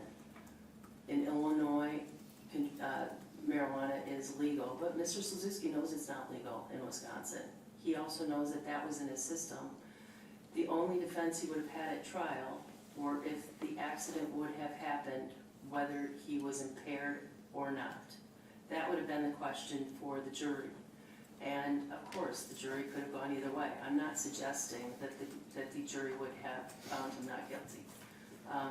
But again, I think jury trials are very important so that everyone can get a very full picture of what's going on. In regard to Mr. Slezewski's character, I've only known him, of course, since January of 2024, but again, I've spent a lot of time with him, and I've represented thousands of people charged with criminal offenses. There's several things that struck me with Mr. Slezewski. One is, throughout all of our context, it just seemed like what you see is what you get. I didn't see any guile in Mr. Slezewski. I appreciate Mrs. Slezewski's family believing that he's manipulative. What's ironic is that when I spoke with his sister, I got an earful in reverse. I think if Mrs. Slezewski had been driving, we would have a flipped courtroom. Paula, Mr. Slezewski's sister, had issues with Heather, indicating that she had the issues to which the family refers. Either way, these are two people that were married 14 years. When you're talking about people being manipulative or having control over someone else, I think it's harder to realize when you do look at the relationship they had, some of which was provided to the court by way of letters and other testimonials. I have zero reason to believe how much pain that his daughters are in, that his mother-in-law is in, that his brother-in-law is in. I'm not familiar with Ms. Boria. I don't believe Mr. Slezewski's ever met Ms. Boria, but I take what she said as true. I know that these children are hurting, and I'm sure it doesn't help that they're with a family that's filled with rage and hatred toward Mr. Slezewski. And this didn't start just with the accident. That's a separate portion, and obviously the court has to take into consideration everything they said. But I'm asking the court to consider that it's possible that that is also born of family conflict and outrage. I have no doubt that they're in excruciating pain because they've lost their daughter. There was some estrangement there from statements I've been given, but again, they all know how their lives went, and we're just here to try to make sure that we can be as fair as possible. Mr. Slezewski received his HSCD while he was in custody. He participated in all programming available. As Deacon Bonman indicated, his faith is extremely important to him. When we would meet, he would continuously tell me how he could not have ever made it through this had it not been for his faith and for his communication with his priest and with the deacon and with other members. The remorse is real, the remorse is total. I can also say, even in severe circumstances like this, he may be one of the first, certainly one of the few, that never referred to himself. I never heard him once say, I need to get out to do this or that. It was primarily because of his daughter Keegan, who was riding in the back with Mrs. Slezewski, who didn't have her in a car seat, and by the grace of God, she was saved. And obviously everyone is very, very thankful for that. Some of the statements that were made I don't think are factually true. There was some thoughts that he fell asleep. There was no indication that he did that. He did state that it was the steering wheel. By his profession, he's a mechanic. He said that to me first thing. I understand that the accident reconstruction report did not say that that was an issue. I don't think it is, I don't think it's inappropriate for him to think that. He does believe that as a mechanic, that something was wrong. The car was in such bad shape. I did go see it, and it was a horrific accident. I don't think anybody would dispute that.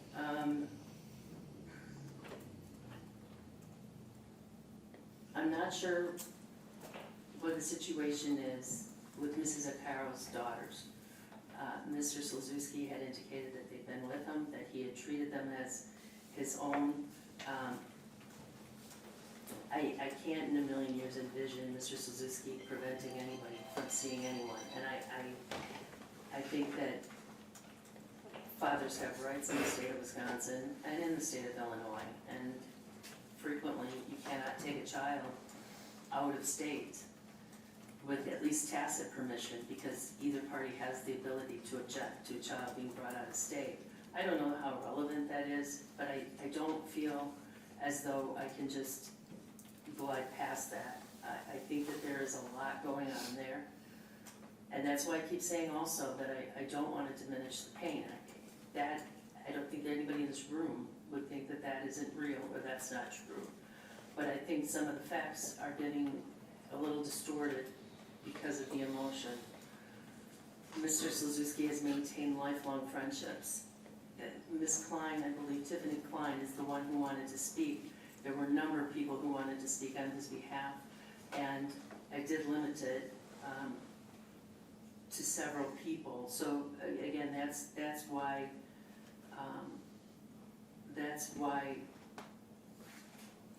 she had her hand up. I do think she expected to speak, but that's also not a given when we get here for sentencing. It's also not a given that you have people come to court or appear by Zoom to state what they know of the individual. One of the more difficult parts, again, is the fact that Mr. Slezewski was driving. Mr. Slezewski has been convicted of having controlled substance in his system, and he caused a crash, and now his mother and his wife are dead. He was deeply in love with his wife. He loved his mother deeply. I don't think that pain can be disregarded. He's got that for the rest of his life. His plan, when he's in prison, he intends on taking advantage of every program he's able to. He absolutely acknowledges his substance use disorder, and he looks forward to getting treatment for that. That is one of the things he talked about with me from the very first time that I met with him and we spoke.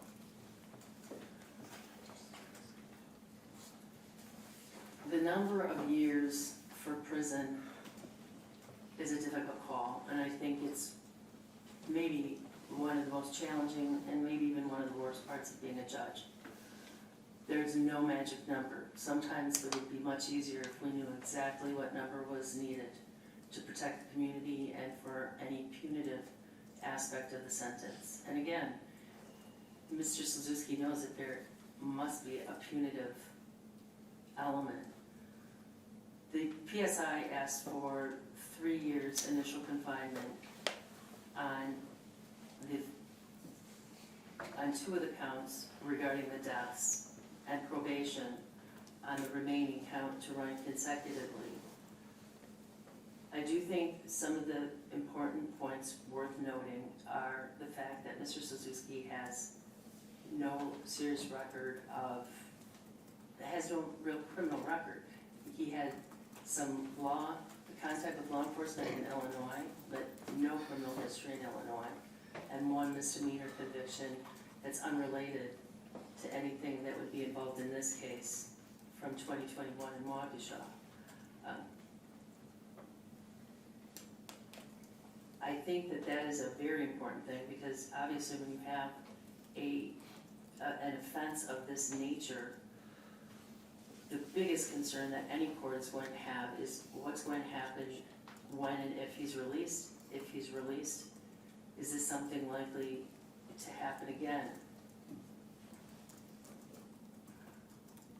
I'm not aware that he had ever had any prior accidents or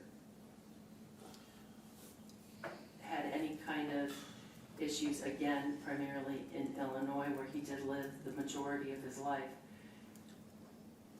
When he arrives in prison, as I stated, he intends on participating in all programming. He availed himself of programming in our jail. And I would also note that the compass, in particular, comes back as being a low risk to reoffend. He does have a work history. He has worked as a mechanic.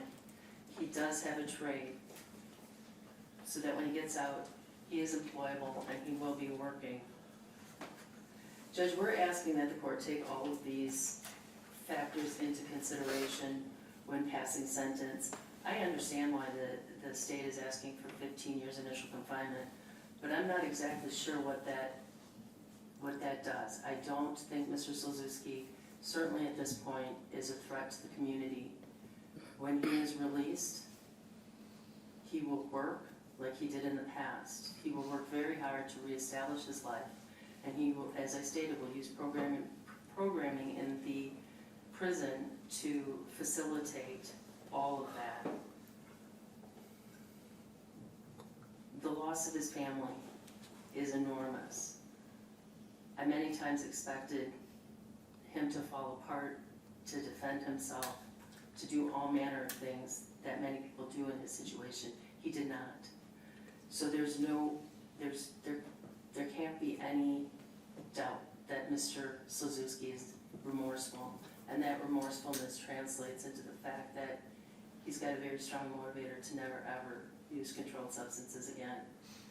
Judge, we're asking that the court take all of those factors into consideration. We are asking that the court sentence Mr. Slezewski to a period of 5 years in the Wisconsin State Prison System as to the 2 counts involving the death, with the consecutive probation to follow. Those are all of the remarks that I have, Judge. Judge, one other thing, Mr. Slezewski will be making a statement. He is not going to be addressing any statements made by Mrs. Slezewski's family. All right, give me 1 second.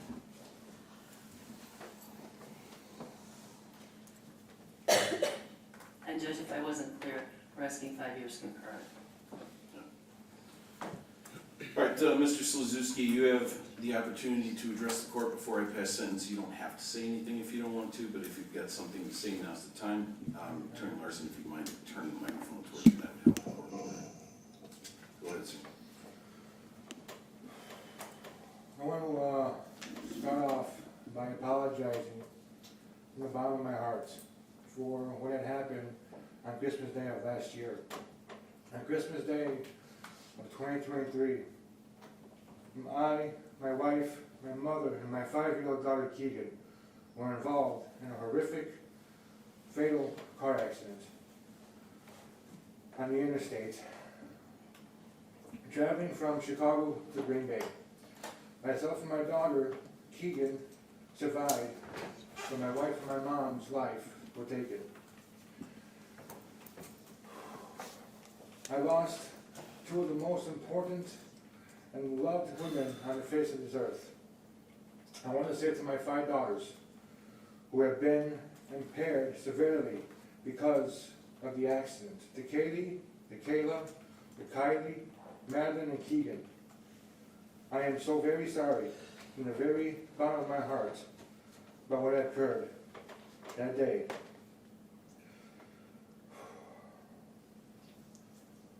To my mom, you guys lost a stepmom, a mother, and a grandmother.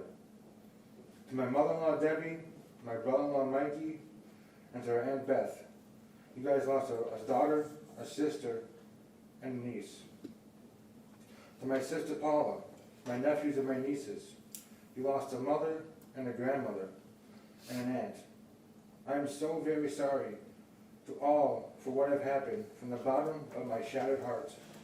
What happened on Christmas Day last year was by far an accident, and was the worst day of my life. I lost 2 of the most important women in my life who walked this face of the earth. I lost my wife, my best friend, my supporter, my soulmate, the woman who was there for me all the time when I did my ups and my downs. I lost my mother, who gave me birth, my mother who was always there for me when I needed her. I also lost a wife of 14 years. There's not a second of the day that goes by that I don't hear her, or feel her touch. I can still hear her and still feel her kiss. To my mother, who was who gave life to me and was always there for me. I truly am apologize, and I apologize from the bottom of my heart. You had the biggest heart of gold, and for that, I am sorry for that, for what I have done. For anyone, I am truly sorry your lives were impacted by the accident, and lives were cut short. I am asking today that everyone here, and I pray to God for forgiveness, from my family, from my daughters, from my mother-in-law, from my sister, from my nephews to my nieces. I ask for your forgiveness. For the people who are involved in the accident as well, who have to suffer through everything, I feel so horrible about what happened that day. I take full responsibility and accountability for my actions because I was driving. What happened again was an accident, and a horrible, horrible time has come. I never wish this upon anybody, especially my wife or my mom. Also, to the people who were involved, I know that you guys are going through a lot of traumatized and a lot of hurtness, and for that I pray every day for your forgiveness. I ask for forgiveness from the community. I ask for forgiveness of the courts. I ask forgiveness from my family and my wife's family, and forgiveness of the court system as well. Thank you, Your Honor. Thank you. So before I pass sentence here, I'm just going to state for everybody, because of the temperature this case has carried from the start, if there are outbursts on Zoom, you'll be disconnected. If there are outbursts in the courtroom, you'll leave. You don't get to stay till the end. I understand that feelings are hurt, tempers are high, and I doubt anyone is going to agree with what I ultimately do. But it's a courtroom, it's court hearing.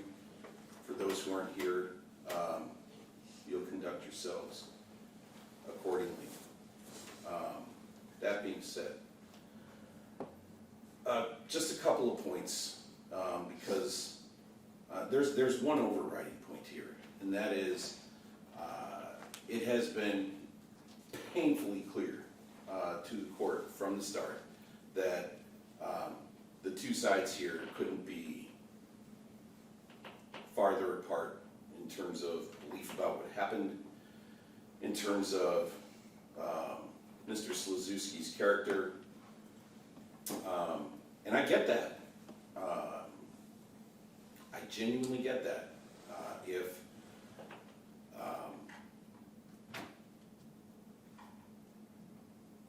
you know, at the end of the day, somebody that you care about is responsible for the deaths of other people that you probably cared about, or someone that you blame is about to get punished for those things. I totally understand where everyone's coming from here. To that end, one thing that sticks out, and everyone here can take this as they care to. If everyone truly wants what is best for the children going forward, I would suggest that people come to grips with reality and the law. And what I mean by that is this. One of the things that sticks out to me, and it sticks out to me for all the wrong reasons, is statements were read today purporting, and I have no reason to believe they're not, purporting to be from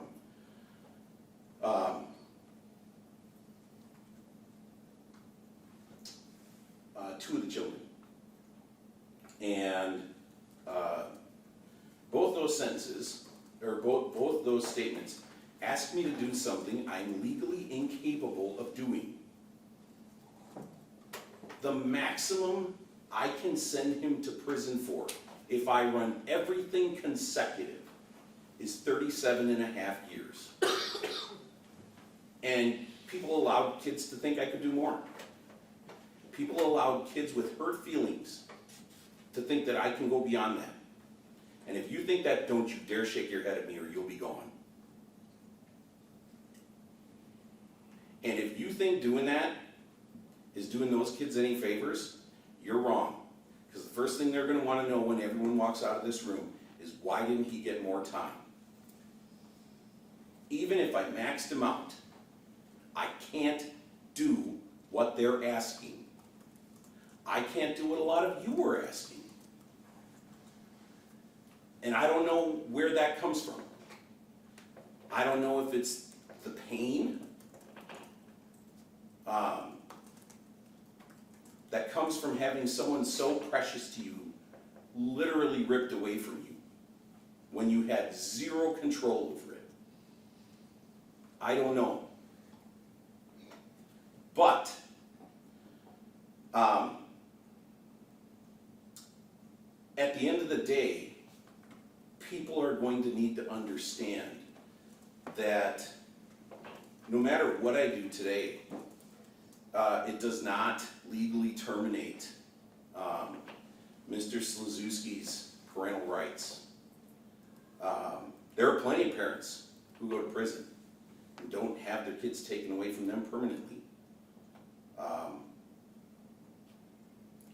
I'm just putting this out there because I understand the hurt and the pain from the adults.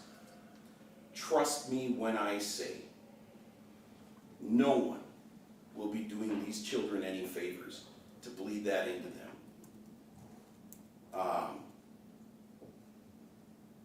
What people do with it from there, I don't know, but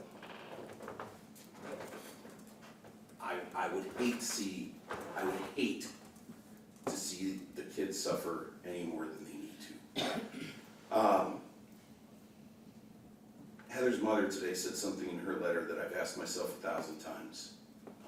I've asked myself that as a defense attorney, when I represented people similarly charged with these offenses, I certainly asked myself that question as a prosecutor when I prosecuted these kinds of offenses, and I've asked myself that question more times than I should have had to since taking the bench.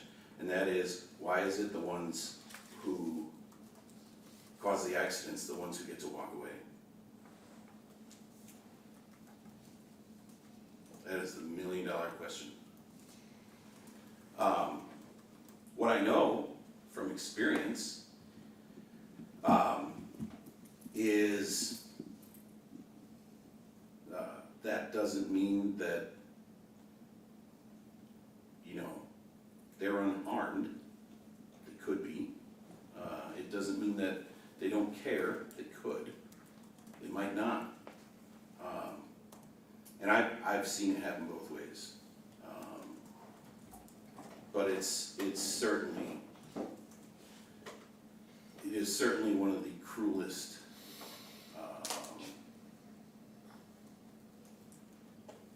acts of fate that the people who are responsible are the ones who walk away. So where does that leave us here? That leaves us in a situation where Mr. Slezewski is in front of this court, and he is charged with 2 incredibly serious crimes and 1 very serious crime. We're not charged with, convicted of.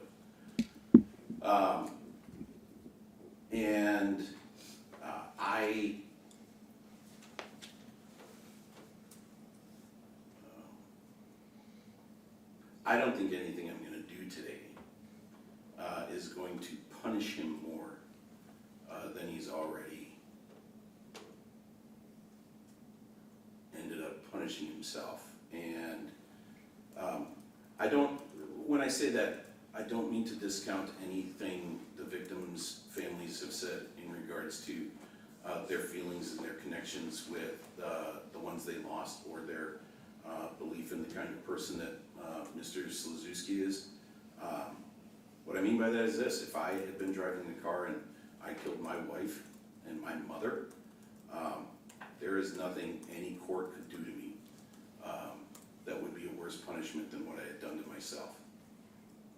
So that's one thing to think about.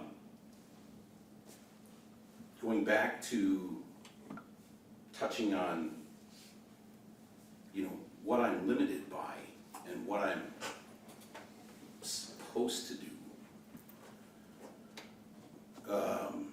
Attorney Labrie correctly points out that this is something that the legislature takes very seriously when something happens and somebody dies because of it. Because it carries a mandatory prison sentence, there aren't too many sentences that do that, or too many charges, I should say, that do that. What I don't doubt the victims disagree with is the severity that the legislature attaches to it. As I indicated, almost everybody who spoke today asked me to sentence Mr. Slezewski to more than 40 years in prison, and even if I wanted to, I couldn't. And the legislature prescribes, as Attorney Labrie noted, a presumptive minimum penalty. And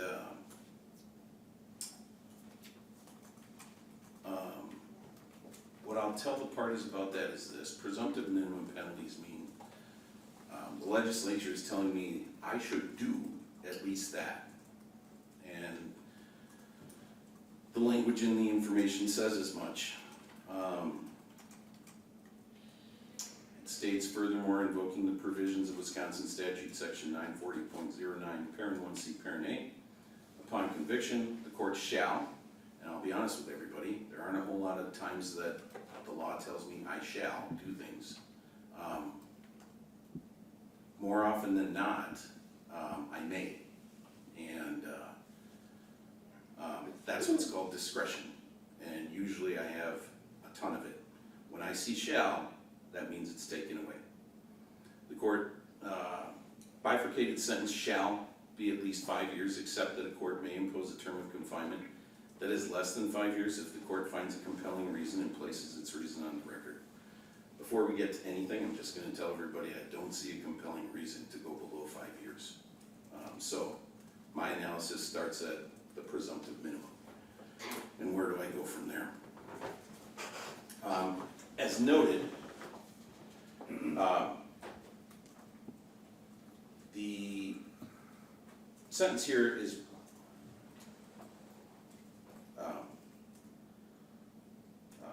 the sentence here doesn't have the same punitive effect as the consequences of Mr. Slezewski's actions have had. And to the family, I'll just venture a guess here. Even if I maxed him out on everything and ran a consecutive, which I'm not going to do, that wouldn't fix the hole. You wouldn't walk out of here feeling better. That's just not the way these things work. Things I do from the bench don't make people stop caring. In fact, a lot of times it aggravates it. So I don't pretend to think that the punitive component gets satisfied either way. In terms of rehabilitation of Mr. Slezewski, there's a chance that happens. I've seen plenty of people go to prison, take advantage of programming, and come out better for it. I've seen plenty of people go to prison, not take advantage of anything, and come out worse for it. Mr. Slezewski, how that works out for you is going to depend on how you approach things. As far as aggravating factors, because the court has to consider the gravity of the offense, the character of the offender, and the needs of the community. As far as gravity of the offense, like I've indicated, we're talking about fatalities. It does not get any more severe than that.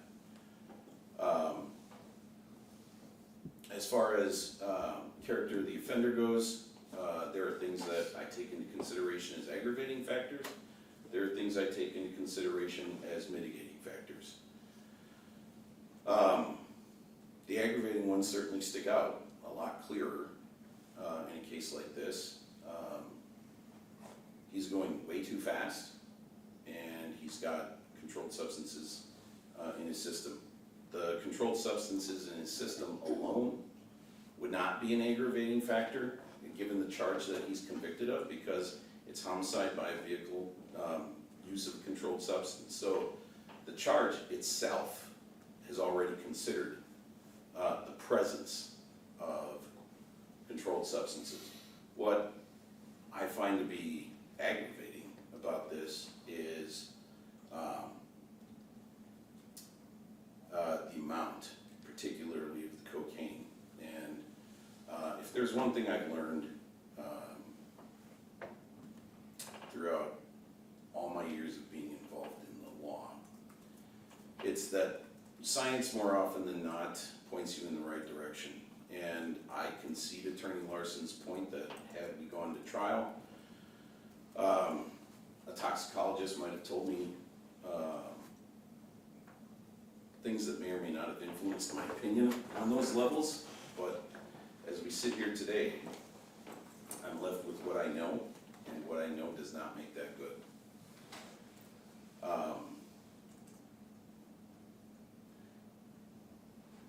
I want everybody here to understand a couple things as well. While I consider what everyone has told me today in regards to Mr. Slezewski's, I'll call it role as a father, because I don't want to state it in a manner that gives more weight to what one side told me over the other. Just so we're clear, I'm not sentencing him based on whether or not he was a good or bad father, or whether he was a good or bad husband, or whether he was a good or bad son. That's not what he's been convicted of. I consider it in the context of his character, because I'm required to consider his character. And so when it comes to things like that, again, I've got really disparate opinions, and I understand why.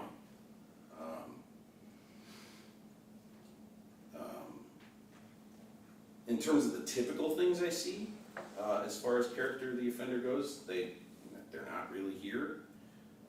Usually, if I'm looking at somebody who's been convicted of these kinds of offenses, I'm dealing with somebody who's got probably a lengthy drug record, certainly prior drug convictions. Probably has a lengthy traffic record.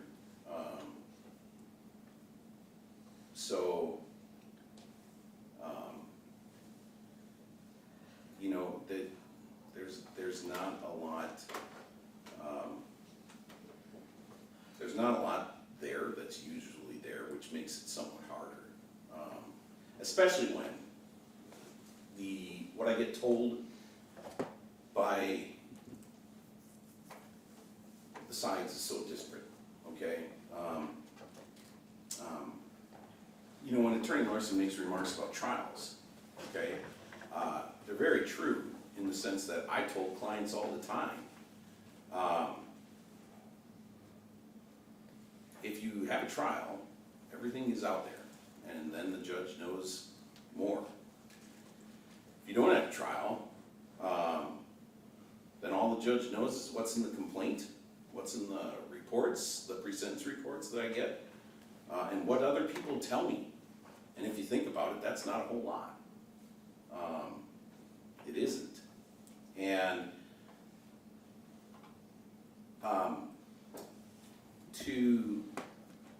I forget who it was that said it, but somebody had indicated that Mr. Slezewski pleading not guilty at the start was a slap in the face. Just so everybody's aware, that's how the system works. If Mr. Slezewski had come in here on day one and told me he wanted to plead guilty, I wouldn't have let him.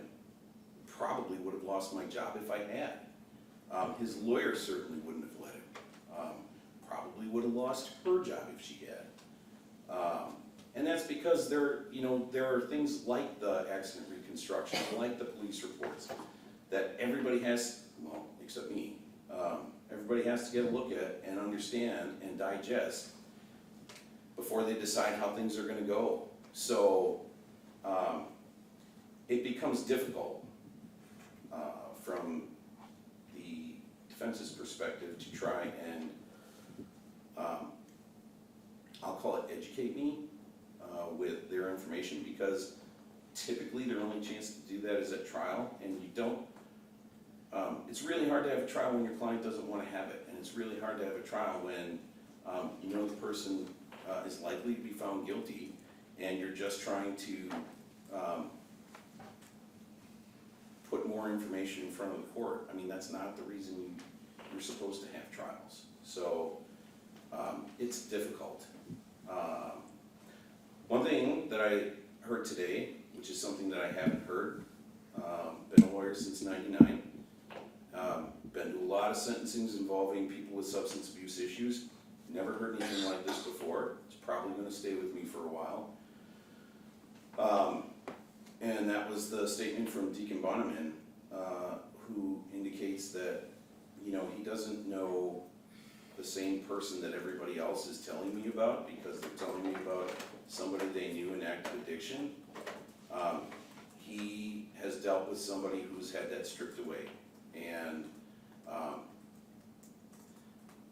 for the most part, I'm not going to say in every case, because dealing in absolutes in my line of work is a recipe for disaster. For the most part, people aren't the same person when they're under the influence of drugs versus when they're sober. So on the one hand, I'm not surprised by it. On the other hand, it kind of sticks out because it makes sense. But that doesn't change the fact that the person who's sitting here today is not the same person who committed the crime. And I have to weigh both, which is tough.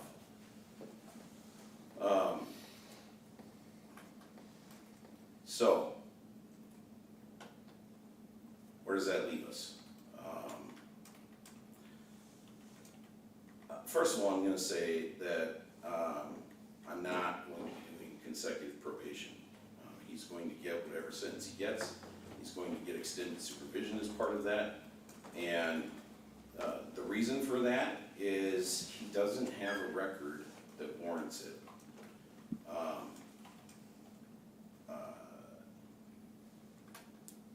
There's not a lot to support the idea that Mr. Slezewski needs to be supervised for an extended period of time, and what I consider an extended period of time versus, I guess, what the average person considers an extended period of time are probably wildly different.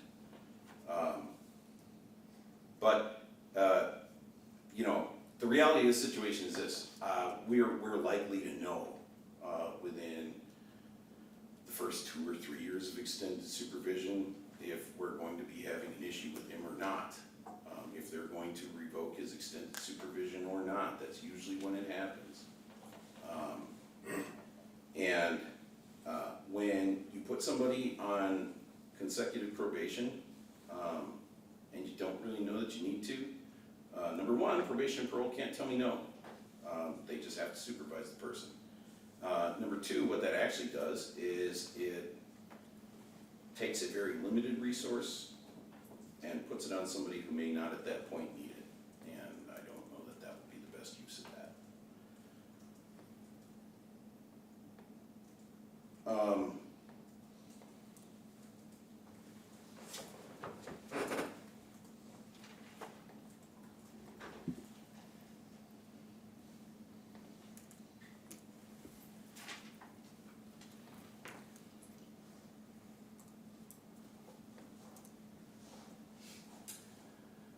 So where that leaves me is this.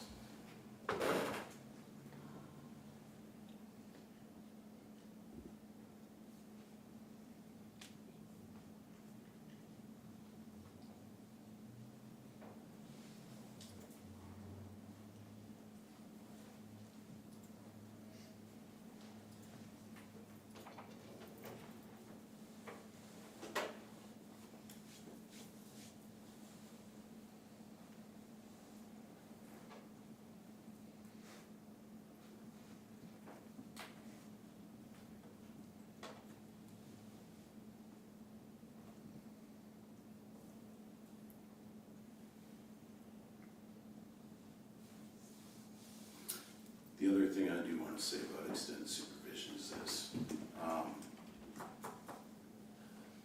If somebody does not comply with extended supervision is somewhat different than probation in the sense that if someone doesn't comply with probation, they get revoked and they come back to court and I decide what should happen to them.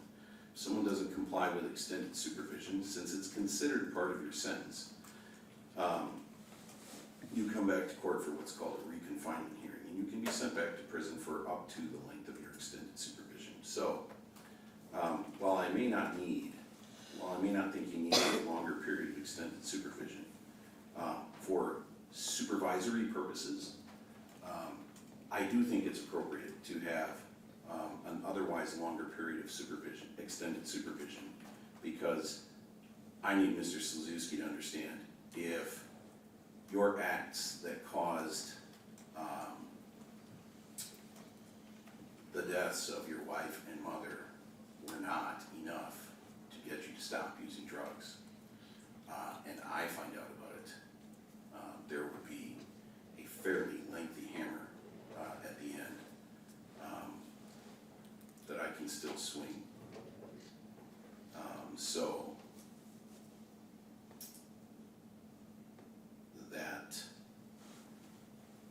that plays into that. So on counts 7 and 8, then, what the court is going to do here is as follows. I'm going to sentence Mr. Slezewski to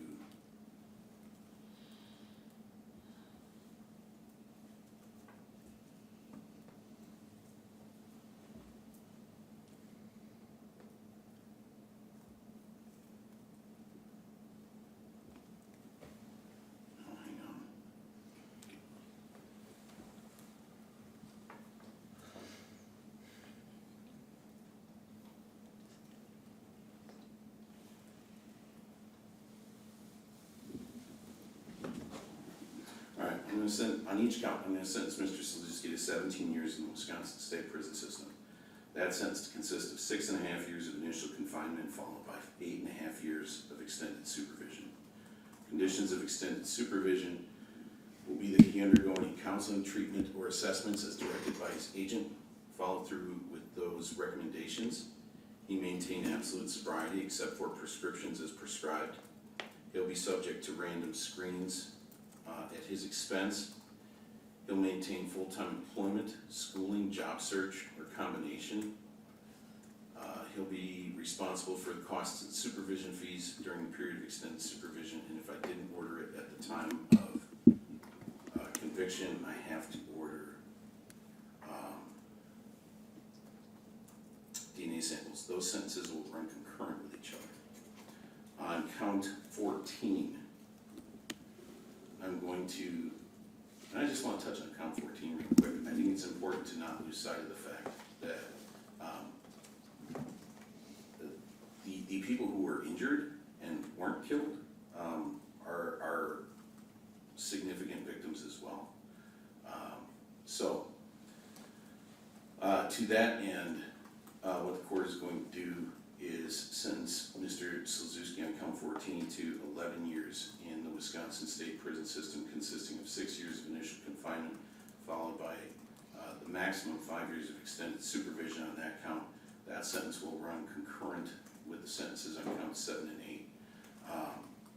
The reason I'm running sentences concurrent is because they stem from the same course of conduct. And I understand the arguments that can be made in regards to, and the opinions people may have in regards to why they should have been run consecutively, but when the court weighs the sentencing factors, concurrent is how it shakes out. Concurrent, the conditions of extended supervision will be the same as counts 7 and 8. He'll be responsible for the costs and supervision fees during the period of extended supervision, and I have to order DNA samples if I didn't at the time.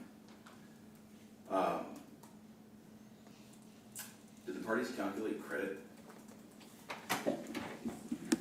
Judge, I did, and Judge, just for the record, I believe I kept referencing ERP. Mr. Slezewski and I did have the discussion that because he has convictions for violation of Chapter 940, he does not qualify for ERP. Okay.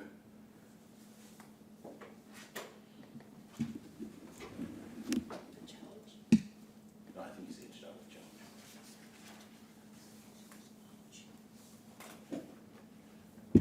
Judge, I believe it's 274 days. Attorney Embry, what did you come up with for credit? Just one moment, Judge, I want to double check. Sure. Actually, Judge, I believe I did not count the 6 days from 2023, so actually what I have is 280 days. It is 280. All right, so the court ordered 280 days credit. Madam Clerk, is there anything else you need? Was there a revocation that you're ordering, or is that just a? Oh, yeah, sorry, thank you. There are mandatory revocations. And the revocations are 5 years on both counts 7 and 8, and 2 years on count 14. And the court will run those revocations concurrent as well. That's all. Anything else for the record from the state? Please, Judge. Anything else for the record, Attorney Larson? No, Your Honor.